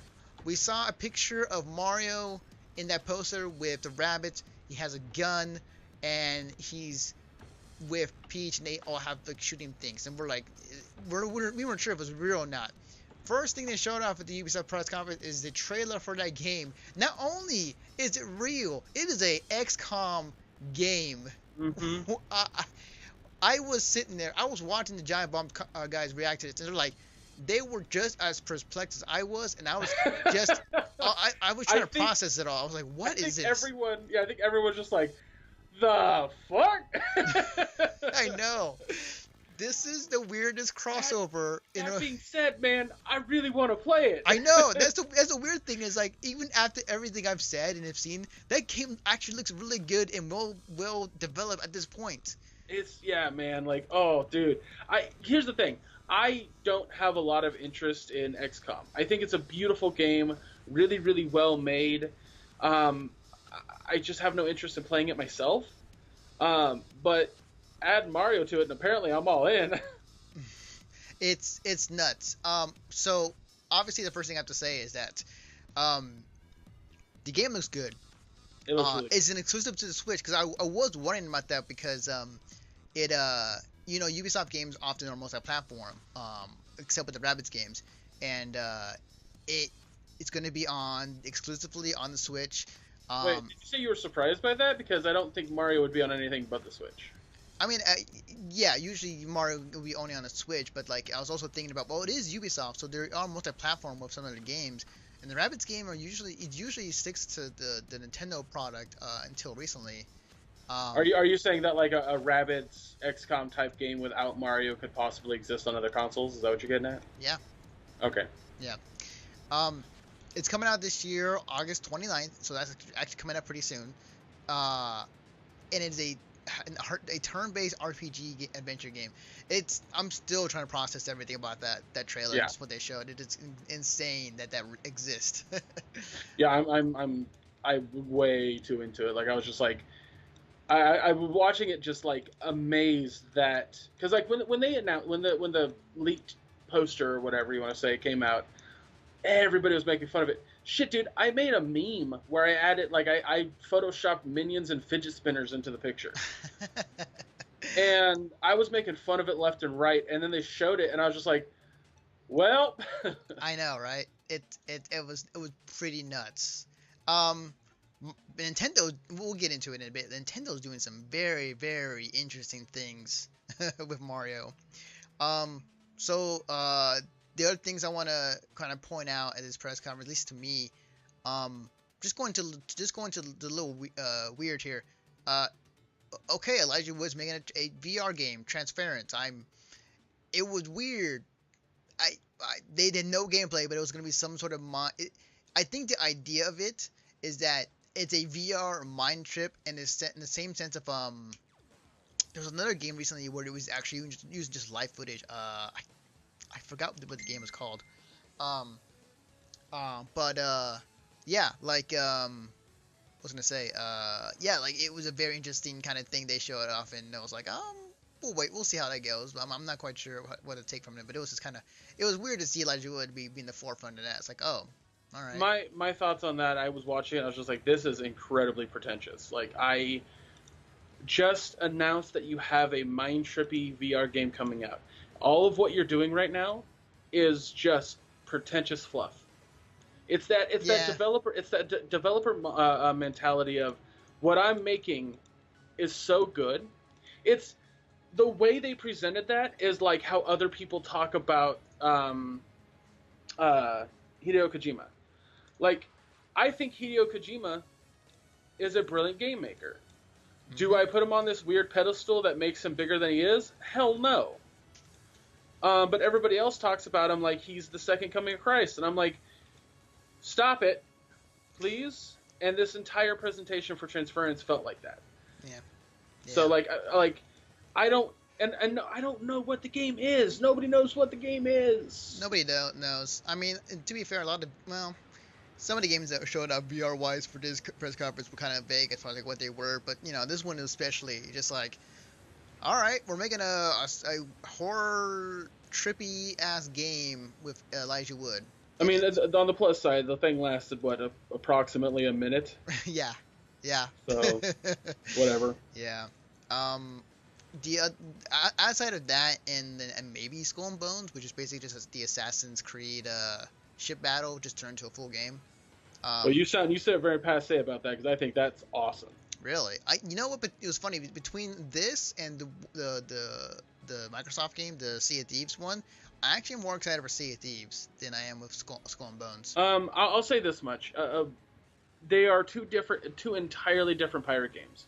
Reason being, in Skull and Bones, you never get off the ship, and you're controlling the entire ship as one human, because it is it's a sea battle game. It's not intended to be anything other than a sea battle game. Whereas Sea of Thieves is a co-op pirate game, where you and your friends are on one ship and hunting for treasure. Two drastically different pirate games. And I think both look great. I think both are very fun looking. I think that Skull and Bones will definitely be the one that I want to play more, just because I think that the multiplayer aspect and the fact that it controls like, you said the game earlier. Now I'm drawing a Skull and Bones. No. Oh, Sea of Thieves. No. Assassin's Creed 4. Oh, yeah.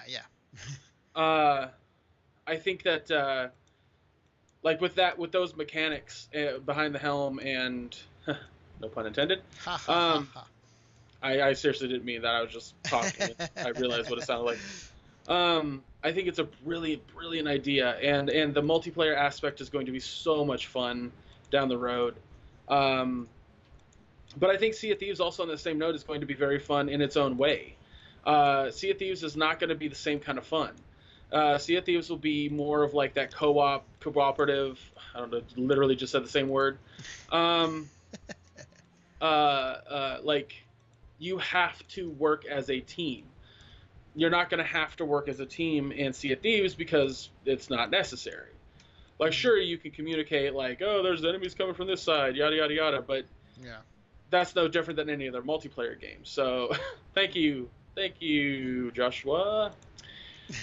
It was absolutely redundancy for the win. Sorry, people that listen to the podcast later. We do have a chat. You should join us on Twitch when we go live. Yeah. But I'm very, very excited for Skull and Bones. I think that's going to be a blast to play. No pun intended again. You're just full of puns, aren't you? All these shit games. Accidental puns. And I'll just quickly point out the other two games that intrigue me. Far Cry 5. I love the idea of it. I love the kind of plot of in Montana and this cult is taken over, and it's almost like it's kind of modern day, and it's kind of before the apocalypse of mankind happens. Like, I like the idea, and when they showed those trailers, it was more of an eerie, more of a creepy vibe than what they initially showed at this year's E3, where it's like it was at first, and it's like, all right, everyone shoot stuff. We're gonna be more campy, and I'm gonna play this rock song in the background. It's like I wish you guys went with the other way. I mean, that's cool and all, but I like the idea of that more than what you showed. Outside of that, it looks good.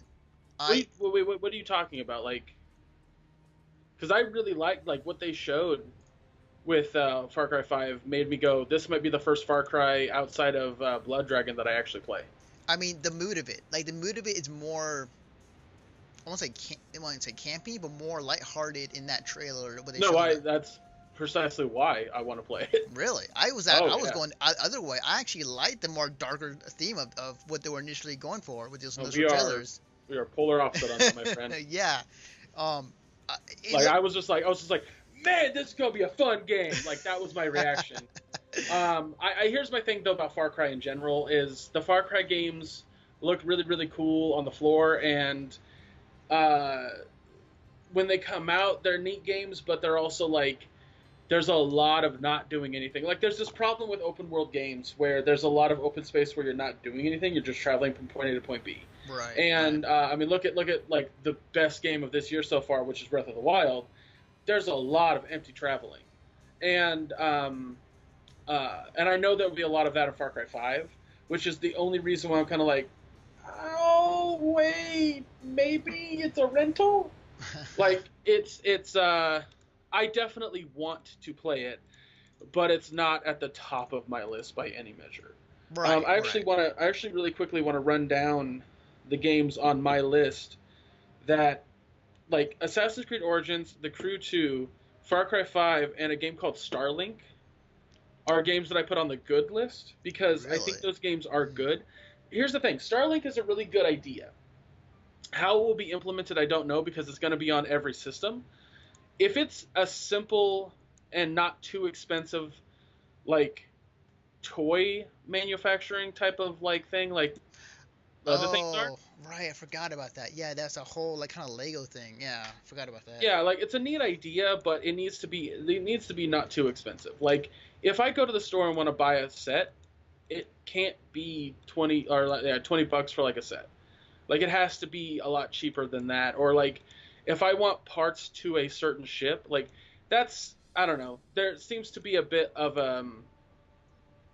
You kind of price get gap. you kind of get into Warhammer territory at that point, where like you It's have well, to. it's a total price gate, and I think that's like it's very it's how's that term, not exclusive, inclusive. No, that's not the right term. It's not good to people who don't have money. Is my point. Right. So, Yeah, I hear you. I hear you. but it's a neat concept, so that's why it's in the good area. Mhm. But the other things that I was going to say, that the stuff that really stood out, the stuff that I was like, man, I absolutely want to play that, was Mario plus Rabbids Kingdom Battle. Mhm. Like I'm very excited for that. The Fractured Butthole. I mean, I mean, obviously, yeah. I was I'm gonna a, say, yeah. I'm a South Park fan. It's a sequel to the game that I adored, so yeah, absolutely. And then they announced a phone game based Yeah. on the same like concept called Phone Destroyer, and I'm like, yes, like absolutely, of course I'm getting that. Um, Skull and Bones look like a lot of fun, and then of course the bad. Before we get to the final thing, the bad was Transference. I thought that was just a very pretentious little nothing. Um, the Just Dance 2018 was just again awkward as it Oh, always I is. forgot about that. Yeah, that was weird. It was that super weird. it's not even listed on here, but that was super weird. Like, yeah, it started off with Dragon Walkies, which looked like like the ninjas from Mortal Kombat. Uh, Yeah, yeah. and It, then girls came out. They were dancing to a J-pop song, and then like a bear came out at some point, or someone did that it was a nature. panda bear, and then he dabbed. Um, Yeah, that was weird. but that's the thing is like every time they announce a new Just Dance, it's always going to be awkward and weird. So like it's kind Yeah. of one of those like, ha ha, that was funny. That Anyway, I mean, Ubisoft is known to be weird at their press conferences, so I'm not quite surprised. But just kind of, it wasn't too bad. yeah, It didn't for sure. last very long, but they came out and talked about like steep DLC, and I was like, I don't think anyone's actually playing that game, but okay. I mean, yeah, that was another thing too. It's like that game was like, well, it exists. Nobody really talked about it, or I'm assuming it didn't do that well. But okay, tied into the Olympics because Yeah, all right, yeah, whatever. yeah. Um, so those are the bad. But the really, really like big shocker that Oh yes. everyone was just like, can we get a cleanup on aisle 3? Because I think my panties just like are soaked. Even the guys were saying that out loud. It was crazy. Yeah, yeah. Was a cinematic trailer to Beyond Good and Evil 2. That was I did not expect to see that. Not I many am a people big did. fan of Sassy Monkey. Yes, the monkey was great. The sassy monkey was freaking awesome. It was really cool, and it was a really really awesome cinematic. Didn't show no gameplay, obviously. There's no gameplay to show. Well, there's a like so what's her name? Alana. I'm gonna say Alana Okay. from IGN. She's the Australian girl that she was criticized a lot for her reviews, and then sent. She got a side story here, real quick. She wrote some reviews for a game, gave it high scores or low scores. I don't remember. I want to say low. And then she got a lot of people like sending her private messages or just commenting in general, saying that they were going to do awful things to her, things that I'm not going to talk about on this podcast. And then she sent those messages to their mother. Oh wow, wow. And I could not stop laughing. It was one of the funniest things to me. But she still works for IGN. She still does a lot. And she actually put up on Twitter, she was like, yes, I did get to go see more content from Beyond Good and Evil 2. I did get to see gameplay. It's in very, very, very early stages, but I Yeah. was still impressed. Mhm. So it's at a point where there is gameplay to be shown, which is fantastic. But the craziest thing about it, the thing that I don't think anyone was expecting, is it's a prequel. Yeah, which, yeah, that Beyond Good and Evil 2 has just been in limbo for the longest time, and at some point vaporware, and um, I think making it a prequel gives them more room to work with, because then they can set some things up for how it shapes up for Beyond Good and Evil 1. And they could be more experimental as far as like the characters, the world, and everything. Um, the thing about it though that Oh, again, I should mention something about the thing that Elena said on Twitter. okay, I don't know why I forgot about this until just now. uh, Real okay, quick, you'll like this, Anthony. all right. She asked them about a day and night cycle, and they laughed at her. And she goes, "What's so funny about that?" And they were like, "It's not a day and night cycle." And then they showed her, and they were like, "It's a fully functioning solar system." That's awesome. That's So pretty sick. But getting back to my point, like I think that the one thing that kind of stands out, and I guess this just goes into the development of Beyond Good and Evil 2 is the fact that, like you said, this is like early stuff that they showed her of the game. And how long has this game been in development for? I mean, it's not that it's been in development. It's just been in like not development hell either, because it's not really ever been greenlit to be developed. Not until I guess at least a year ago, because yeah. But every time they talked about it, showed anything about it, it was like, I don't know, like we were trying. Yeah. So like I don't know. We don't know what happened like when they first showed it off in 2008, like that initial trailer for Beyond Good and Evil 2, and then since then like there was nothing, and except for like a few concept art here and there, until they re-announced like, yes, we're making the game again like 2 years ago. Yeah, So, like nobody was expecting it, not even the people that predicted it. Yeah, for sure. I remember I was at work, and I just kind of checked social media and Reddit, and people were just losing their shit when it came to Beyond Good and Evil 2. It was like, oh my god, it still exists. It's still a thing. Hutch from Half Empty is a huge fan of the franchise, and the second they announced it, I think I tweeted to him, and I was like, "How you doing over there?" I think he just tweeted back. He was like, in all caps, he's like, "I'm losing my mind." Yeah, yeah, it was crazy. It was a crazy day. Outside of that, it's pretty much the Ubisoft press conference. I think that we said our pieces for like what games we're looking forward to and what we're thought were good or bad about it. But I will say, just as a presentation wise, I like how do you pronounce his name? Uwe, the president. Yeah, not gonna. Nope. Yeah, no idea. I know. The president of Ubisoft. I love the fact that he was the host. He's just very charming. Like he's very he's full of energy, especially for his age. And I liked him as a host. There was a very more heartwarming presence there than. I mean, no offense, Aisha Taylor, but it's just like it was much more heartwarming than previous years. No, I agree. I completely agree. Yep. All right, so I'm gonna just stop this right now. All right, so we'll give our final grade for this press conference. Since the camera's on me, I'll go first. They showed us some stuff that I'm very interested into. Marvel plus Rabbids Kingdom Battle, again, super just out of the left field. Did not expect that. I seen on Beyond Good and Evil 2. I'm still interested in Far Cry 5, but I don't like the direction it's going towards. But I'm still gonna check it out and see how it is. Outside of that, there were games that were there that piqued my interest, but I'll probably watch on stream or watch how it plays for other people. But overall, again, the presentation with the president of Ubisoft doing it was great. I liked him, and the stuff they showed at the press conference. I'll give this a solid B. Wow. Okay. I thought this was the best conference of E3. Straight up. Everything that they did was right, in my opinion. They came out and he was just like, hey, we're Ubisoft. We love you guys. We got games. Here's games. And it was just game after game after game. I think having Shigeru Miyamoto come out and kind of sponsor the game showed that he approves of what it does and how it plays. Yeah, that was cool. I like that. I forgot about that shit. He was out there. He's basically the Stanley of Nintendo, and I think that that's a really good idea. Plus, turning the camera to the guy who developed it and him borderline in tears was wow, he has a lot of passion for this game. That's awesome. We want to see that kind of stuff. Yeah. But then they showed the game, and we were just like, well, not expecting this. Yeah. And it was such a left field sort of thing that I just adored it. I was like, this is awesome. It's adorable. It's cute. The rabbits aren't as annoying as the minions, which is great. They're still kind of annoying, and 9 times out of 10, if I'm playing it, I won't use them too much. But they're also not obnoxious or as obnoxious in this as they've been in the past.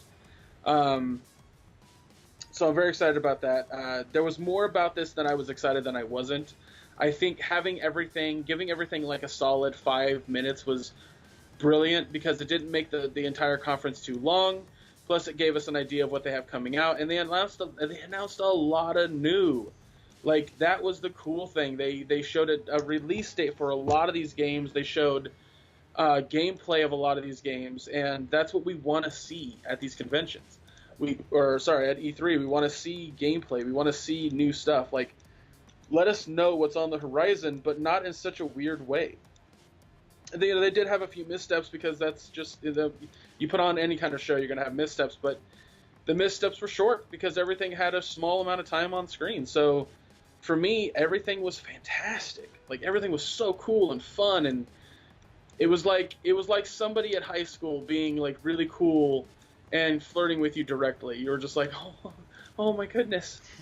And it felt good. It felt great, and I thoroughly enjoyed the entire conference, so I'm giving it a straight up A+. Wow. Much different opinions indeed. All right, moving on to our next press conference, which was the Sony press conference that did happen right after later in the day. So here are the games that were announced for the Sony press conference. So Uncharted. This is during the press conference. Now, I'm not including the pre-show, which they did announce other games as well, but this is during the main stage. Uncharted Lost Legacy, A New Horizon DLC, Zero Dawn, The Frozen Wilds, Days Gone Again, Monster Hunter World, Shadow of the Colossus Remastered. You tell ESPN to calm down? Huh? You tell ESPN to calm down? Yeah, they're pretty excited about the Sony press conference stuff. Shadow of the Colossus Remaster, Marvel's Capcom Infinite, Call of Duty WW2, the Elder Scrolls, those are VR blocks, Elder Scrolls VR, Star Child, the Impatient, Final Fantasy 15, Monster of the Deep, Bravo Team, and then went into God of War trailer, Detroit, Beyond Human, Destiny 2, Moss VR, and then Spider-Man to end it all, which looks really damn good. We will get to that. So I think the thing that stood out to me in the beginning of this press conference was the Shadow of the Colossus remaster. There's been HD remakes of the game that was on the PS3, I believe.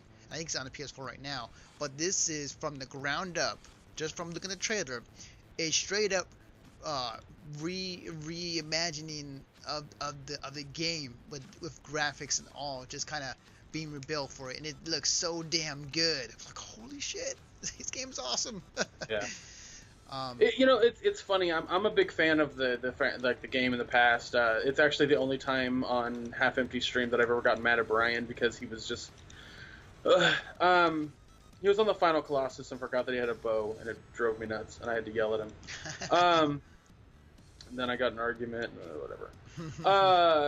But that being said, like, I think this is a good idea. I'm not gonna go out of my way to play it though. I've played Shadow of the Colossus multiple times. I've beaten it multiple times on just the standard PS2. The game is in my past. I don't need it now.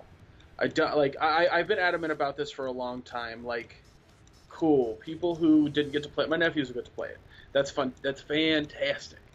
Because that's something that I think that I would want them to play. I don't care. I think that for me, I want new. I want the new stuff. I don't want to go back in the past and play something that I've already played multiple times. Like, it's one of those things where, like, if I'm gonna play a game in the past, there's gonna be a reason behind it. And just playing Shadow of the Colossus Remaster for the sake of playing it is boring. Right. And I even tried playing like when the Halo Remaster came out. I tried playing those. Or the Master Chief Collection. I tried playing those on stream, and I was still kind of bored. So it's unfortunate that everyone's excited about this, where I'm just kind of like, I'm very melancholy about it. I don't think it's a bad idea. Like I said, I think it's a good idea. I just don't care about it as much as everybody else did. Right. Gotcha. The other games that kind of stood out to me in this press conference, to me, I the fact that there's a Monster Hunter now going to be on the PS4 is, I think, pretty huge, because it's always been on Nintendo platform for the longest time. So fun fact, shortly after that announcement, Mm-hmm. the Monster Hunter Twitter page showed the cover boxes for PS4 and the Xbox. Wow. So that's going to be be multi-platform. Yeah, it's crazy, because they've always been known to be on the Nintendo platforms, and always huge in Japan when it comes to their mobile devices for the game. So it's really cool that the fact that they're now putting a Monster Hunter game on another platform. And that should be interesting to see how that goes. The other games that piqued my interest, I really am curious about the Impatient, the VR game. It looks it's gonna be another horror game, obviously, but like I like it, I like the idea. I like where it's going. It's super. It looks very immersive in the game. Obviously, VR is intended for those type of games. But the Patient looks really cool to me. Again, you and I disagreeing. we are, I feel the exact and utter opposite of you do on that. wow, we're totally opposites tonight. It's to me, it was this pretentious, like, oh, you're losing your mind and you're in a kooky house, like, yay. I'm like, no, I don't care. You didn't show any gameplay. You just showed people yelling in his face. But I like the idea of it, though. That's the thing. Okay. I mean, look. Okay. I don't know why I said it like that. I mean, what I'll say is, like, I would have been on your side until Resident Evil 7 came out. Because when that game came out and it showed both sides with the controller and with the VR, and just seeing how the VR worked, like it convinced me that, okay, this could work for some games. Not all, but it could work with some games. Here's my problem with that analogy, is that with Resident Evil 7, when I saw the gameplay that they had shown for the very first time, I was like, oh wow, this is a really neat idea, because it's more immersive. They didn't show any of that in this. You were literally in a wheelchair the entire time.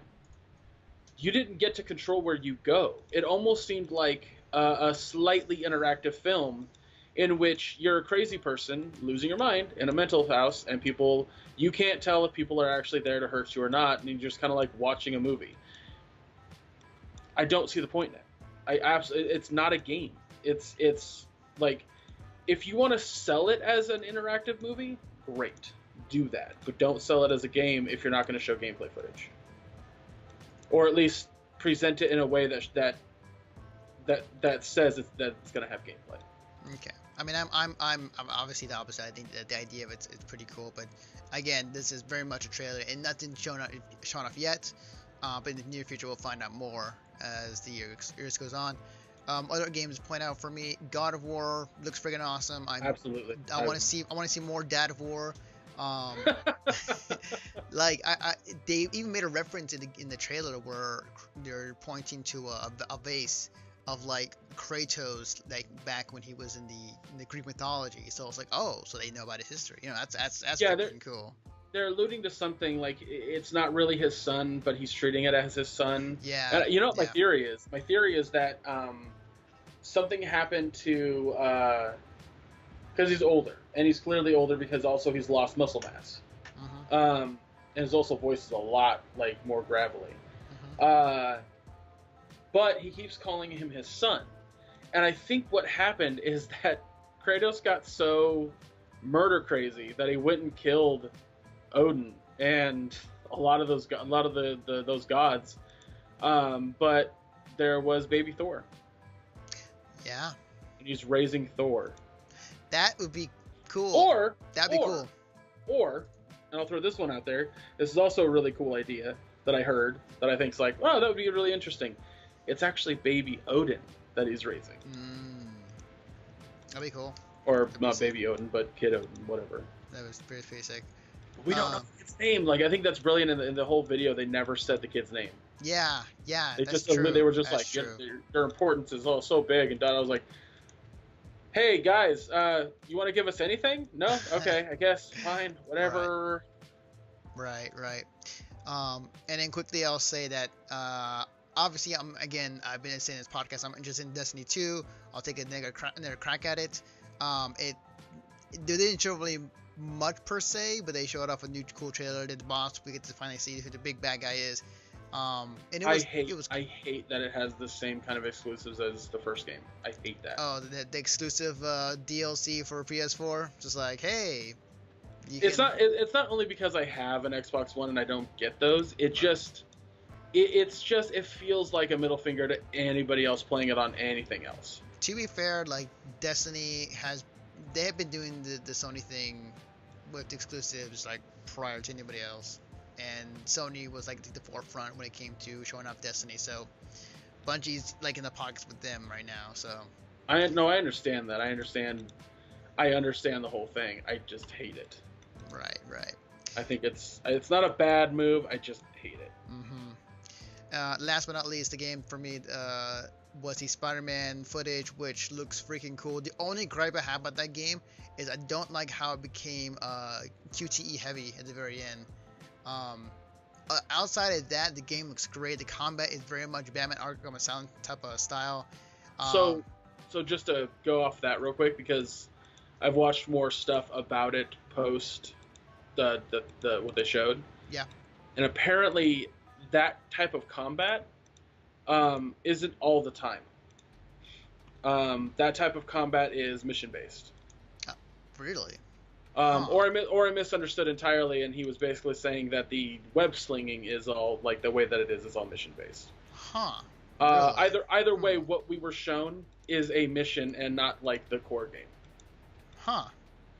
But here's a point to be made. If the mission looked that cool, the rest of the game should be awesome. And people have gotten a chance to play it on the show floor and said that the web slinging feels like the old school PS2 Spider-Man 2 game. There was a lot of references I've heard about the gameplay in that from other people saying that is a lot like the PS2 Spider-Man web swinging, which is freaking awesome. Just to clarify, I am incredibly excited for that game. I want nothing more than to play that game on a PS4 because I ding, I agree. Sorry, I hit my no clippers on the cup here. That was not intentional. But no, like I agree with you, man. Like that Spider-Man, that what they showed is so awesome, and I the coolest thing about it though, and I don't know how they're gonna do this. I hope it's integrated into the game and we actually get to play him. But they showed Miles Morales at the end. Yes, I was super excited when that. Okay, they didn't really said it per se, but that they called out to Miles. It's like, hey, Miles, come on. And it's totally Miles Morales. Like they again another post. I think I was watching it on IGN with an interview, and he was like, no, that's Miles Morales, and he's in the game, and he actually plays a pretty good part in the story. Nice. So I wanna play as Miles Morales. Yeah, that'd be super sick. All right, so what were the games that stood out to you for this press conference, Greg? There was only 3 games that really made me go, ooh! And that was Monster Hunter World, God of War, and Spider-Man, which we talked about as me being excited for. Monster Hunter Worlds excite me because I want to play Monster Hunter with people, and I don't want to play on a DS. So, yes, please, and thank you. We talked about a lot of stuff that, I definitely want to check out more Uncharted Lost Legacy. The Days Gone gameplay was neat, but I'm so sick of zombies I could care less. I do like how he did use zombies as a tool. Yeah. Versus just, running from them or whatever. It's kind of growing on me. I saw more footage afterwards of the developers talking about the game, just kind of more of an alternate route to what they did. It's kind of growing on me. I'm not truly convinced on the Days Gone game, but I'm still a wait and see for me when it comes to the game. I think it's a really fascinating idea, but again, the zombie motif just has me. Right, yeah, I hear it. Yeah. Moving on, they did show that Marvel vs. Capcom Infinite has a storyline and that you can download the story demo. And from the reactions that I've heard, I've not gotten a chance to play it myself, but from the reactions I've heard online, it sucks.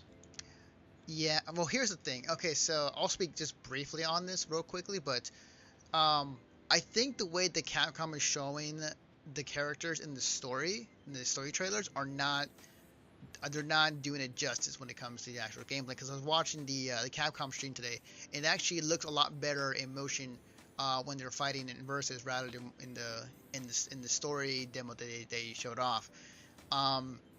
It's there are some things about that game that should not be, it should be fixed or should be addressed. But again, this is, well, we're only a couple months away from the game being released. There's definitely some things about that game where there definitely needs to be addressed. There's a funny thing like with the game so far is like, you know, they put a lot more money into the Marvel characters than the Capcom characters. There's even a rumor going around saying that Disney actually told Capcom to make the characters ugly, the Capcom characters, so that makes the Marvel characters look good. So I'm not quite sure on some of this stuff, but it just right now, like I'm okay now playing Marvel vs. Capcom Infinite. After seeing Dragon Ball Z, like I'm perfectly playing that game than playing that. So yeah, I understand that entirely. I mean, it's I don't know. I'll have to play it a little bit to check it out. But like, first off, taking away the 3v3 is stupid. Now it's just 2v2. Nah, that's not Marvel vs. Capcom, straight up. I mean, technically it is. If you want to go back to the Marvel vs. Street Fighter and that's not Marvel vs. Capcom though. It is. Like, no. Marvel superheroes. Listen, those games aren't Marvel versus Capcom. The Marvel vs. Capcom 1, 2, and 3 are 3v3. No. Marvel vs. Capcom 1 is 2v2. Are you sure? We're talking about Marvel, yeah, Marvel superheroes. Marvel 1, that is 2v2. Hold on. Okay, because you keep saying Marvel superheroes, that's an entirely different game. Yeah. If we're talking about Marvel, if we're talking about the versus game, like the versus series, Marvel superheroes technically is Marvel vs. Capcom 1. Unless you're talking about Marvel versus or X-Men versus Street Fighter, which is again in their 2v2. And those and I think it was another versus game, but like we didn't get like 3v3 into Marvel 2. I'm looking up Marvel vs. Capcom 3 or Marvel vs. Capcom 1, which it's just called Marvel vs. Capcom, by the way. Oh. Because what you're talking about, Marvel superheroes, is its own game. That's not what this is. I thought it was gameplay. I mean, it's the graphics and the fighting style are all off of Children of the Atom and Marvel Superheroes. Oh, okay. But Marvel Superheroes does not have any Capcom characters in it. Team based. Okay, so the game had the option to do 2 or 3. That's what I was gonna say. Like, I played the crap out of that. Maybe my knowledge of Marvel versus game is not as wide as it should be. The way that it goes, the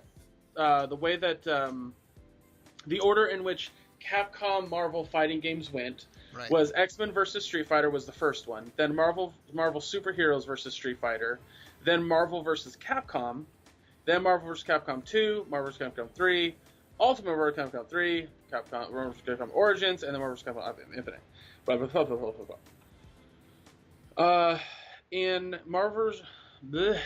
In X-Men versus Street Fighter, I think that was 2v2. I'm gonna double check right now. Yeah, I believe so. Yeah, because again, like there wasn't 3 until much later on. So the point being is the fact, like, you know, it's still a bad idea to take away the 3v3. Right. Period. Right. It just doesn't. Yeah. But that also explains what you were talking about earlier when we were doing a podcast about how it's the very, very limited roster. Yeah, that roster was real. Like that league was when it was that roster was real, and it's not as exciting. It's not as sexy as it makes sense now. Yeah, like that's another thing that Marvel's doing, and I understand why Marvel's doing it, but basically like all the characters that are prominently shown within their games, including the new Lego Marvel Heroes game, are all the characters from the films. Yeah. And I understand that. I totally get that, because a lot of people who are going to play those games are just like, who's MODOK? And nobody's going to care about that character, but like when you add in a villain from the films that they know, or another hero, they're totally going to be into it. So yeah. But at the same time, I think people playing these fighting games like a lot aren't the same ones to do that. So yeah, but even from an outside perspective, even if you're not a fighting game fighting game player on a casual level, like just visually, it's not like it doesn't look right, you know, like it just does not. It just does not look right as far as like what a Marvel vs. Capcom game should be. Like the comparison between this game and Marvel 3, like Marvel 3 looks so much better, so much better. Yeah, yeah, Yeah. So moving on, just to kind of finish it up, I don't care about a lot of those VR games. I thought the one that was the funniest was the Final Fantasy 15 VR. Oh yeah, that was great. That cracked me up. But the one other thing that was really bad to me, just because I dislike David Cage, Yeah, like same. almost every single game he's made is just garbage. But Detroit Beyond Human, like, I have no faith in that game. I'll play it because I'm a glutton for punishment apparently, but I have no faith in that game. Right. Did not pique my interest, so yeah. But yeah, I'm done. If you want to try to get to the score or grade. So I will say one other thing, that you were right on the Call of Duty being on the Sony press conference. I had thought that maybe that was going to show up in the Microsoft press conference, because we saw on that Microsoft press conference there's a lot of shooters, and you would think, oh, perfect for Call of Duty. Apparently not. No, they switched sides. They switched sides on the Force. So they are now all Sony. So, with that being said, it looks good. The Call of Duty WW2 looks really good. It looks better than I was giving it credit for, but it's still World War II. Like and that's a big turnoff for me. So I think it will sell well, but I didn't say it wouldn't. I never once said that it wouldn't. I said I don't think a lot of the younger kids are going to give two shiitake mushrooms about it, and I don't know why I'm curbing my cursing. And I also sorry, I just had to laugh. My friends are playing Friday the 13th right now, and and they're messaging each other in this board thing that I'm in them with, and all of a sudden, like, my friend's just like, grab the propeller and the gas and we can get out of here. And then he realized that the other friend was Jason, so he just said, he's just like, it's you, F you. I should honestly get that game. That game looks super fun. Like the second we're done with this podcast, that's what I'm doing. So. Oh man. I'm at this point. I'm just like, let's wrap it up. Oh, gotcha. I don't want to. We're doing it. We're gonna finish it. It's just I'm excited to play it. Gotcha. So we were talking about. Oh yeah. I never said that COD World War II was going to be a bad game or not sell well. I know it's going to sell well. It's just when I talk to my nephews about it, like, do you want to play with World War II stuff? They're like kind of interested, and I think that a lot of younger kids will play it for a little bit. Mm-hmm. But I truly do not believe that the online community will be as strong for that game as it has been for the other games. I really, really don't. So other than that, it looked a lot better than I thought it was going to. I was like, well, it's a lot more action packed than I anticipated. But then again, it is Call of Duty, so right. So since it just ended, we're actually running on time. Hey, and I even talked about Friday the 13th. So your grade for the Sony press conference? I thought they did a really good job. They showed game after game after game. I think that this is more of what they've done in the past with their conferences, doing a really good job at presenting what they want people to play, what they want people to look at. Showing off, more God of War and Spider-Man was a brilliant idea, even though those were announced last year. More gameplay from Days Gone, I think, is a really smart idea, regardless whether I want to play it or not. Uncharted. I mean, they just showed a lot of games, a lot of really cool looking games. But I think ultimately, my biggest issue was that it was a lot shorter than I think it should have been. Yeah, that's true. Yeah. I think they should have taken a little bit more time to show more stuff. And they didn't. They didn't show off any Crash Bandicoot. They didn't show off any cool, not revamp or remaster, but hey guys, we're bringing back Jak and Dexter, which they should have done, something to that effect, like a new Jak and Dexter game, like they did with Ratchet and Clank, would have been a really brilliant idea. But there was none of that. It was very much the new stuff with a little bit of old, and it was okay. It was good. So. But I think they did a good job. I think that they, like I said, they showed games, which is important. And for that, I give them an A-. Wow. Okay. So kind of going off the coattails of your thoughts, The one thing I want to point out too is like the Sony press conference prior to the actual conference, they were actually announcing some of the games, and they were showing up prior to the conference going on. And yeah, I feel like it was short. It was only an hour long. I felt like if they wanted to extend that time, they could have shown those other games that they were shown prior to the press conference, which has me and including Greg Miller and all those Sony guys, puzzled for like why weren't these games being shown up at the press conference? And maybe it's a time issue. Maybe they only had that spot for an hour, so they can only do so much during that time. But outside of that, there are definitely some games I'm really excited for. Again, I'm super excited for Shadow of the Colossus remaster. I'm excited for the idea what the Impatient could be in the future. God of War looks freaking sick. I'm super excited for Spider-Man, and again, as I said in prior podcasts, I am definitely giving Destiny 2 a second chance when it comes to this game, and hopefully they fruition this game the promise that Destiny 1 wasn't. But outside of the presentation wise, like it was pretty simple, clean, just like boom, boom, boom, trailer, come out, say some stuff, say about whatever, go on with the Spider-Man as the closure. Everything, Call of Duty WW2 looks really good too. It was a solid lineup. Nothing particularly wowed me per se out of it. There wasn't no shocking like surprise announcement that came out for this press conference for me, but there were still a lot of strong games. With that being said, I'm gonna give it like a B minus. So, all right. So moving on to our last press conference of this E3. Let me get this. Hang on a second. Nintendo. E3. There you go. Press conference. There you go. The Nintendo E3 press conference that happened in the morning on Tuesday. So let me get the list of games real quick when it comes to that. Nintendo. There we go. Okay. So it was a pretty short stream. It was only like half hour, but then they had like the hour of the Treehouse afterwards, which they announced I think one or two other games. Yeah, the Treehouse was really the crux of their entire thing, but we're going to be talking directly about the Direct itself. Right, definitely. So here was the games that they were announced. So Xenoblade Chronicles 2, Kirby, Pokken Tournament DX, an unnamed Pokemon RPG, Metroid Prime 4, holy shit, Yoshi, Fire Emblem Warriors, The Legend of Zelda Breath of the Wild expansion pass. Again, they showed off Mario plus Rabbids Kingdom Battle, Rocket League, and Super Mario Odyssey were the games they showed off. So the games that stood out to me, first is Metroid Prime 4.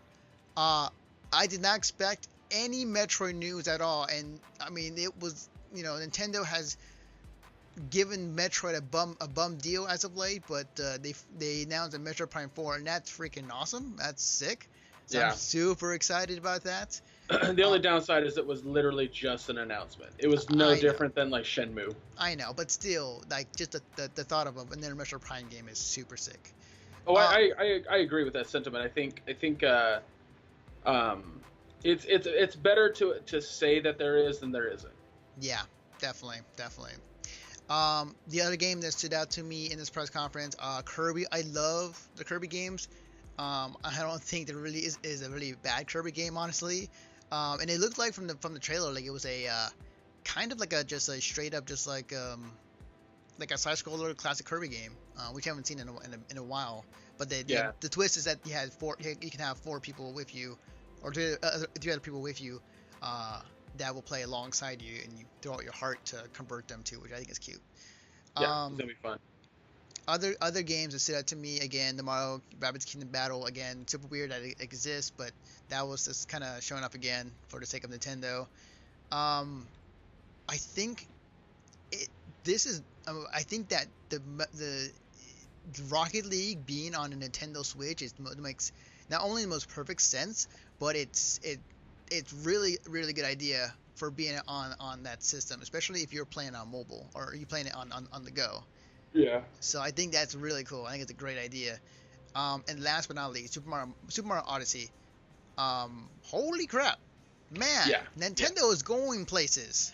They are getting weird with Mario.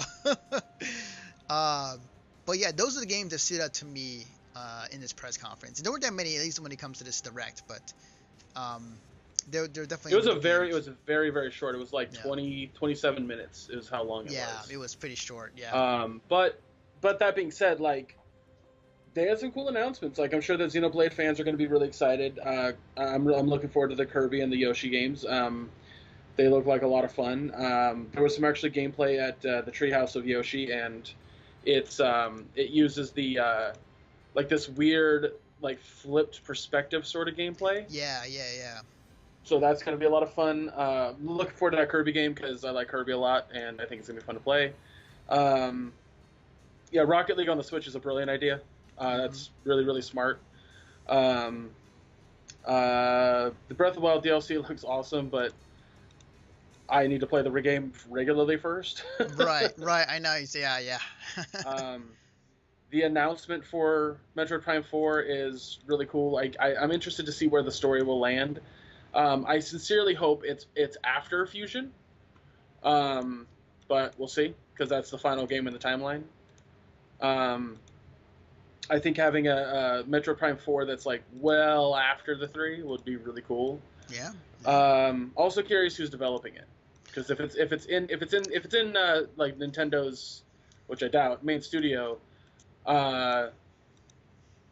like I don't know. I mean, I'm interested. Yeah. What I've heard is not Retro. That's what I've heard. So it's some okay, other. good. Yeah, it's some other company. So. We'll see.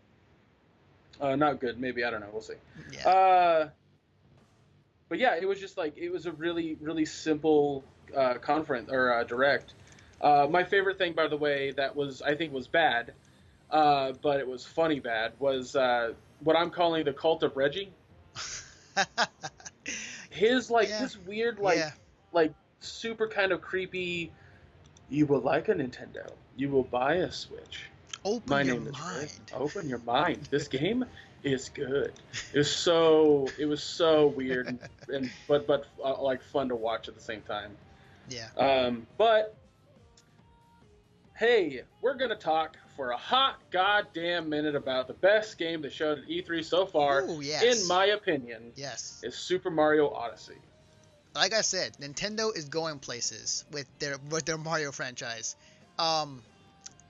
Yeah, the fact that Mario has a hat named Cappy, to which when you throw at a thing or person or whatever, you take control of that thing. So, just to clarify that, during the Treehouse, they went a little bit further on that. It's anything that has a hat or something that resembles a hat. So, for example, cabs in New Donk City have those things on top. Yeah, if you knock those off, you can become a cab. Yeah. That being said, like my favorite like meme that came from it is like, Mario, you can't just possess a human man, because he does that in the trailer. He just straight takes over the body of a human man. It's so weird. But yeah, it harkens back to like the Sunshine Nintendo 64 style of like each area is a big open world, and you just have objectives you have to get in it. I think I saw a little bit of a boss battle with one of the Brutals. I'm sorry, the Brutals. The Brutals essentially. So the storyline is this. Okay, yes. Tell me the storyline. What is going on in Odyssey? So Mario is trying to he's running towards Princess Peach, and he's chasing the ship through a graveyard, and Bowser has gained the power. Like he's gained the ability to like his hat is also a bad ghost, and as Mario's trying to get through it, he runs into Cappy. They basically make an alliance, much like one of like the Sunshine character, or not Sunshine, but Galaxy character. What's the hell that thing called? Luma. Luma. Yes, there we go. Much like a Luma. But Cappy can like transform into any hat. So they then decide that they need to stop what Bowser's doing. And what Bowser is doing is trying to get married to Peach. So the bosses in the game, the Brutals, are actually wedding planners.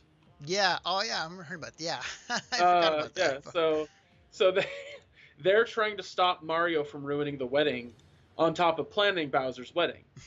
And so that's why Princess Peach, like if you saw the amiibo that they're gonna have coming out, she's holding a bouquet of piranha plants, which is very cute. I love it. It's awesome. Yes. It's so awesome. But so yeah, that's the main storyline. And so Mario and Cappy have to basically restore each of the kingdoms to their natural state by finding the moons and building up the Odyssey, which is the giant ship that he travels in. And once each kingdom is restored, those kingdoms will be able to help Mario defeat each Brutal in each world. And once each Brutal is defeated, then Mario can go after Bowser and stop the wedding. I see. Okay. The other thing I want to point out too is that there's also other story stuff that like the mayor of New Donk City is Pauline. Or you know what's fun? You know it's also fun. Just to throw this out there, a lot of the street signs and store corners are all named after Donkey Kong characters. Yeah. So I saw like it was Cranky Avenue was one of them that I saw. There was Cruel Street, Kroll. Nice. I think the cab service is what's the plane character, the like rad dude that's in the Donkey Kong stories. Oh, Funky Kong. Funky Kong, yeah. So the cabs are funky cabs or something like that. That's cool. That's awesome. Yeah. So like the whole city is littered with those little Easter eggs, and I think that's so awesome. But like they were also talking about, I read this thing about why Pauline is the mayor. And they were trying to figure out who they wanted as the head person, because each kingdom has a person you will talk to that kind of like is like, help us fix this, you know. Right. And Pauline will be that, but the reason they chose Pauline was because they had this giant city. And that was one of the big things about like the old school Donkey Kong games, was that they took place in a city, much like New York. So since they were already building New York, they were just like, who should we put like a recognizable character, and it was Pauline. Fun fact, the song that you hear is actually Pauline singing it. Oh, okay, that's cool. I didn't know that. I looked up a lot of stuff about this game because it is easily the most exciting game from E3 that I want to play. Absolutely. It has me curious to see like, so are we gonna have like a love triangle might have with Mario between Pauline, Peach, and Mario? Like, no. No. I mean, you know, the two might meet and like, you know, they could be a cat fight. Somebody asked that, and I think the response was, Pauline's too busy being a mayor for any love interest. Okay. Don't want to rekindle that old flame with Mario. So in the trailer, sorry to interrupt you, Anthony, but in the trailer they show that Mario can change outfits. Yes, I saw that. Yeah. These outfits aren't just for show. They actually have a functioning purpose. So when you're in the city, you have to go and collect stage coins, which are the in-stage currency, and they're colored as purple. In New Donk City, they look like coins with Pauline's portrait on it. In the icy desert land, they're upside down pyramids. I think in the forest their shape is something else, but I don't remember. So that being said, when you collect those, you can then buy the outfits. In New Donk City, there's an entire stage that you can only access by getting it. And it's the Builder Mario outfit from Super Mario Maker. Oh, cool. And once you equip that outfit, you run up to the guy and he's like, sorry, you can't go past this point, only construction workers. Wait, you're a construction worker. Go on in. Yeah, I saw that in the gameplay in the treehouse thing, where like the only way to get into the into one section of the ice desert was if Mario was dressed up as for like a better term, a Mexican, with a sombrero. I mean, I'm telling it as it is, you know. But like, I like the way he said it. I mean, it's nothing bad. It's just like he's got a sombrero and a poncho on. So yeah. But yeah, he had to put the stuff on, and he got in, and to access that area. There's some really cool stuff doing with the Mario game. I think that I don't say this is why Nintendo is on like getting weird with Mario, but I think like part of the reason why is because after so many years, like what innovative thing can you think of in putting Mario in? Like last time we had the Galaxy thing where like he was literally on Worlds and the gravity was the gimmick of that game. So the Yeah. next thing to it is let's do a reverse Kirby. Let's have Well, this Mario is take over like everything. yeah. This is also why we get a new Mario game every console generation, because it takes a long time to come up with these ideas. The only reason we got a sequel to Galaxy was because it wasn't that difficult to use the exact same engine and graphics to make a new game. Right. Yeah, but I will say like the funniest things I've seen in a long time with Mario transforming into items. Like every time he does, like the hat appears and also his mustache. So you see like Oh bullet yeah, bills of yeah. like mustaches, or like the I'm gonna assume when the T-Rex thing happens, like you have a mustache on a T-Rex and a hat. Yeah, it's a very very tiny mustache. Very very tiny, very tiny. But yeah, no, the fun thing they also said in the treehouse stuff was like throw your hat at everything because you don't know what stuff is gonna do. Everything That's can do great. something. That's awesome. That's So yeah, super there's cool. I've seen so much of that game already, and they're just like, no, this is like maybe a fifth of it. Not a fifth, I'm sorry, much smaller amount. So And that's this year, right? That's in the yeah, fall, it right? comes out October 27th. Man, again, October's gonna be freaking just huge of games. Oh, look, I'm telling you straight up right now, like when I start to work back, when I start up work again in August, like that first paycheck in October is going to buy a Switch and Mario Galaxy. Nice, I'm awesome. sorry, Galaxy, Mario Odyssey. All right, I see. Yeah, all right, nice, awesome. My goal Um, is to earn like at least $800, so that way I can buy all that and pay my parents' rent. yeah, definitely. Um, yeah, but outside of that, I mean, we can probably give our scores now. Again, the Nintendo E3 press direct Super was short. super short, so really wasn't much to really cover. I'll, but since the camera's on me, I'll just give my final grade. Nintendo showed off. It was short in length, but I feel like the games they showed off had, I think, It's big and pro- hard. yeah, it was big and hard, and there were definitely some games that definitely had piqued my interest. The oh shit moment happened for me in this press conference when it comes to Metro Prime 4 being announced. Again, Nintendo doing some super weird things with Mario, and I think it's really cool for it. So seeing again with Rabbids that XCOM type of style with Mario, having Mario in his new game literally taking over stuff with his hat, they're doing some very very interesting things with that game. Not to mention that the new Kirby, it has been announced, and it's like a classic Kirby game, but only with 4 player this time around. Nintendo to me showed up the more games I'm actually more excited for than the other press conferences, in my opinion. Um, so I would give them a high grade. I would give them an A+. Um, so I mean, I agree with almost everything you said. My only gripe is that they relied too much on the treehouse to really showcase some of this stuff versus showing it in the direct. And the reason I think that's a bad idea is because a lot of people are going to turn off the thing after the direct and not stick around for the treehouse. Mm-hmm. But that being said, they did show off a lot of good. They did show off a lot of what we need. I think. I think I think it was a little too short. I think they could have done a little bit more to kind of showcase to people. I think Mario Odyssey just needed that trailer to get people excited, so that was fine. Right.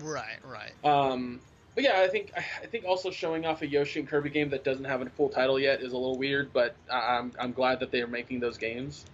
Mm-hmm. Um, but that being said, I thought it was a very it was short and to the point, and it was exactly what it needed to be.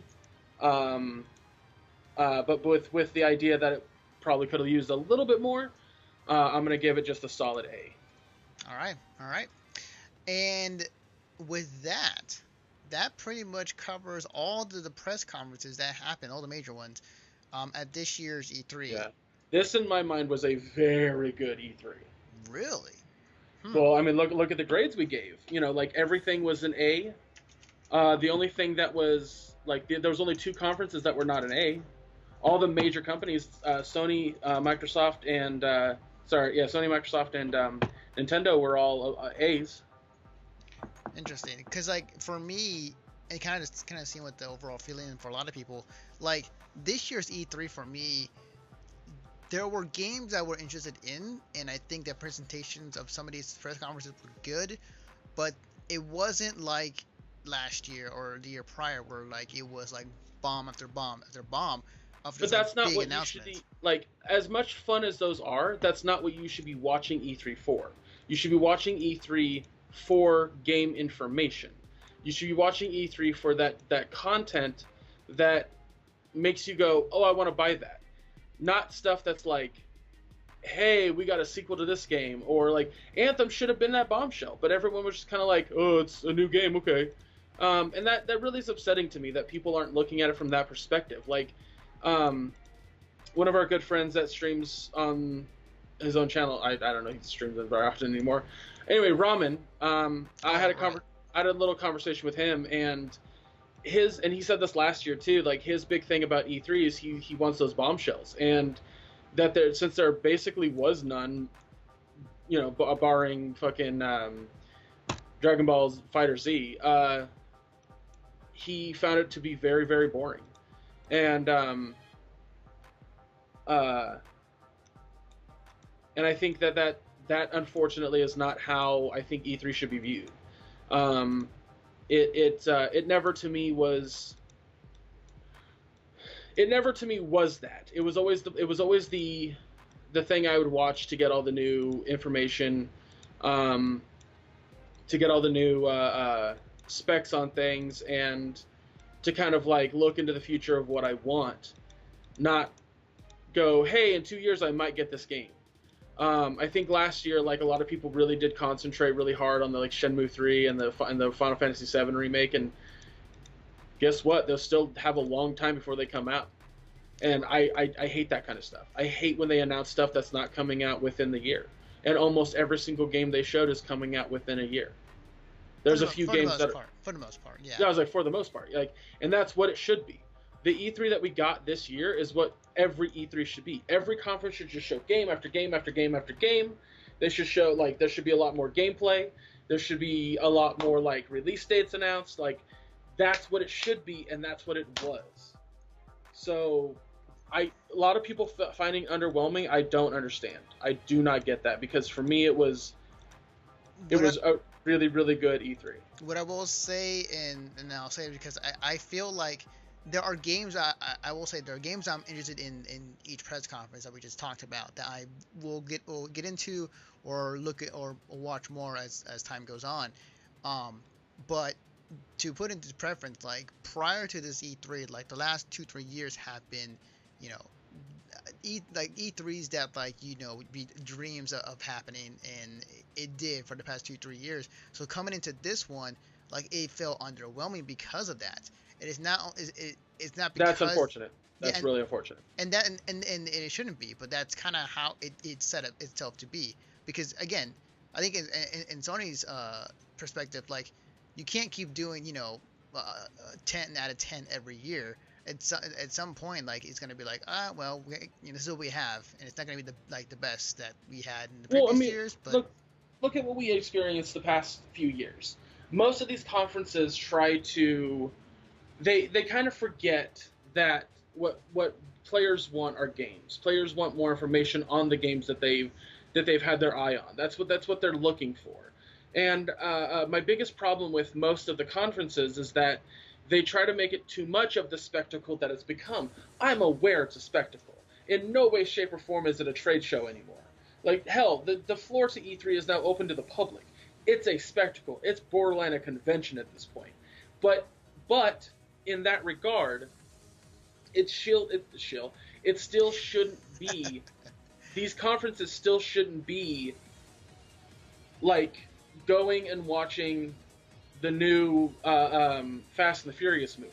That's not what these should be. These should be like, oh, cool, I'm going to get to see new gameplay from this game that they announced last year. Or cool, I'm going to get to see some information on release dates. Or a couple new games that I didn't know about that I want to play. Like, that's what it should be. I'm not don't judge these conferences on the lack of bombshells or the abundance of bombshells, because that doesn't matter.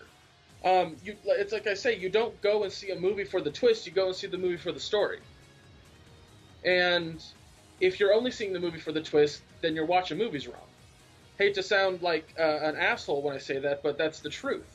It's to me, it's so bizarre to go, well, this E3 sucked because there wasn't any bombshells. What do you want? Like, what is exactly that you want? Because in the past years, people complained that there was too many bombshells, or that the bombshells were too far away. And then this year, there's like, oh, there's not enough bombshells. Like, you're yo-yoing between these two ideas, and I don't get it. I just don't get it.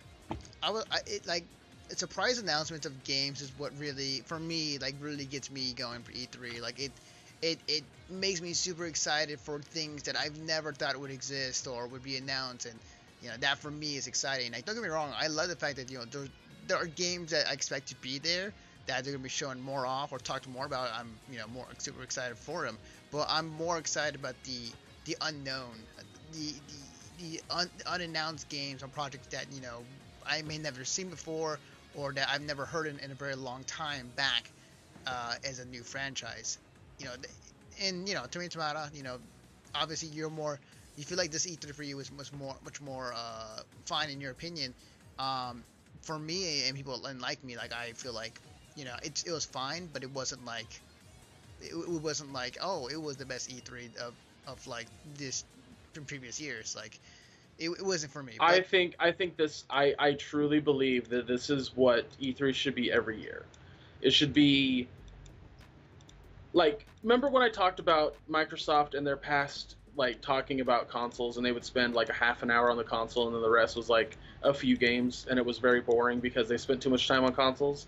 And this year they were just kind of like, Xbox One X, here are the specs, it's going to be really good, it's really high, like it's really a high-end basically console, it's the most powerful console we've made, it will be the most powerful console on the market at the moment, but there's an option because every single game we're going to show can be on both systems, and Forza, and then games for the rest of the time. It was like, that's perfect. I mean, and admittedly, dude, like, I pointed out there were so many games shown at every conference, yeah. And there was only like 2 or 3 at every conference that I want to play. Yeah, but that's still a lot. That's still at least 12 games. I think it said best from I think it's from Giant Bomb itself. Like, it is a great time to play video games. It really is. So, what I will say, very, very happy.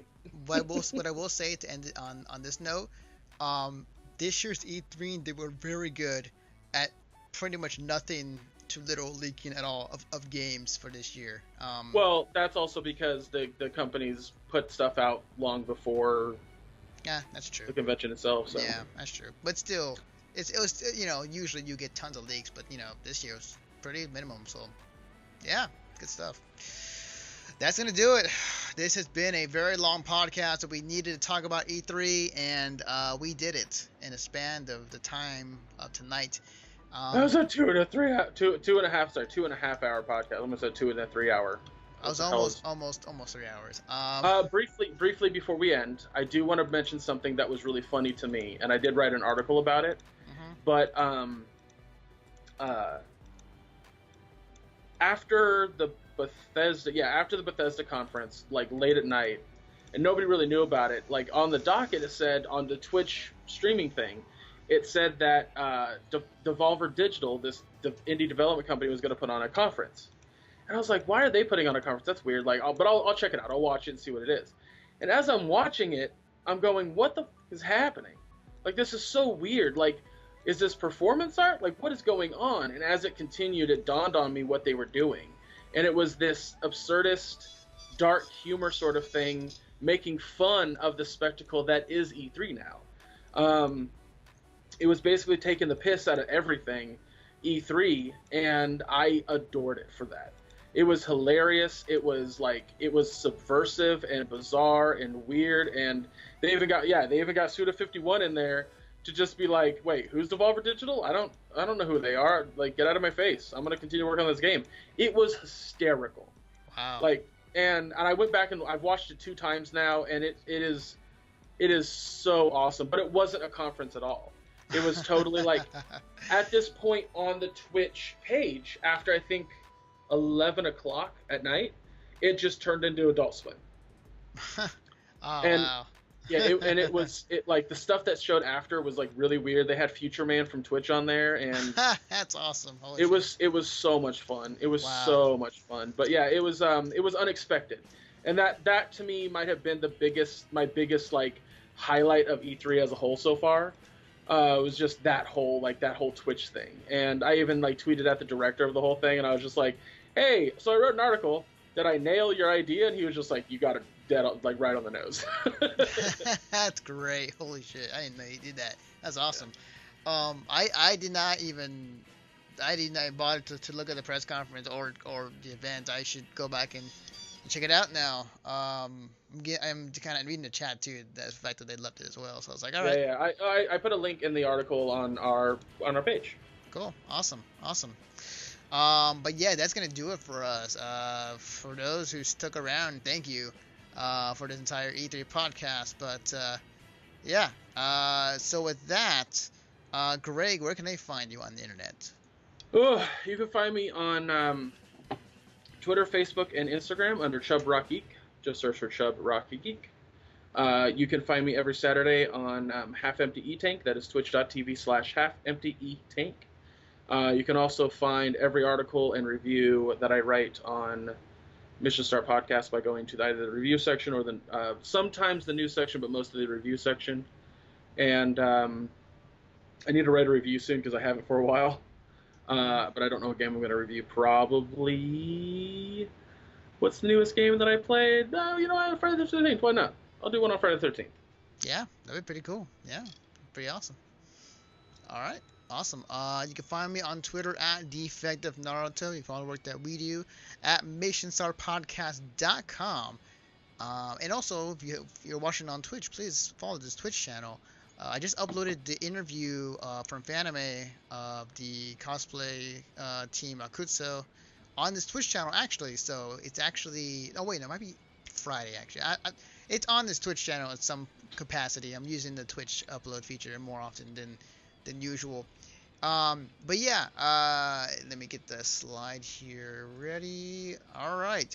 So if you enjoy this podcast, we have an audio version of this on iTunes and Stitcher, as well as on the podcast section of our website at missionstarpodcast.com. Again, we also upload our archive of our streams on this Twitch channel as well as on our YouTube channel. So be sure to hit that follow button. And we are live every Sunday night, most of the time, at 8 p.m. On this Twitch channel for your gaming weekly news. If you enjoy us talking about convention news, convention experiences that we've been to, talking about, just things we might have seen or just our thoughts on overall an experience at a convention, check out The Conover, which is also on iTunes and Stitcher. We just did an episode yesterday, actually, about Akon, which will be up on Friday. So they should be, go check it out when you can. It'll be up on, I believe, like noon or afternoon time. So again, iTunes, Stitcher, and in the podcast section of our website. And last but not least, if you enjoy comic books, entertainment, movies, anime, video games, just a whole broad stuff of goodness when it comes to nerdy stuff, check out the Rolling 20s, which is hosted by Jeremy Wilson. It's up every Friday. Sometimes more than one episode goes up because he wants to catch up on the what you've been missing. And it's on iTunes and Stitcher as well as on a podcast section of our website. And I am, again, 3/4 in a way of getting that movie podcast up. I keep saying it, but at some point it'll be up there eventually. I've just been busy for the most part. But that's gonna do it for us. So I don't think there'll be a show this upcoming weekend, only because I'm gonna be in LA for a weekend. So see if you can VOD this one. Yeah, we got this long one to make up for it. So yeah. But we'll be back probably in a week and a half, and for more gaming news stuff as we enter the summer. So yeah, it's summertime, people. All right. So with that, we'll bid you adieu, and we will see you guys next time. Bye.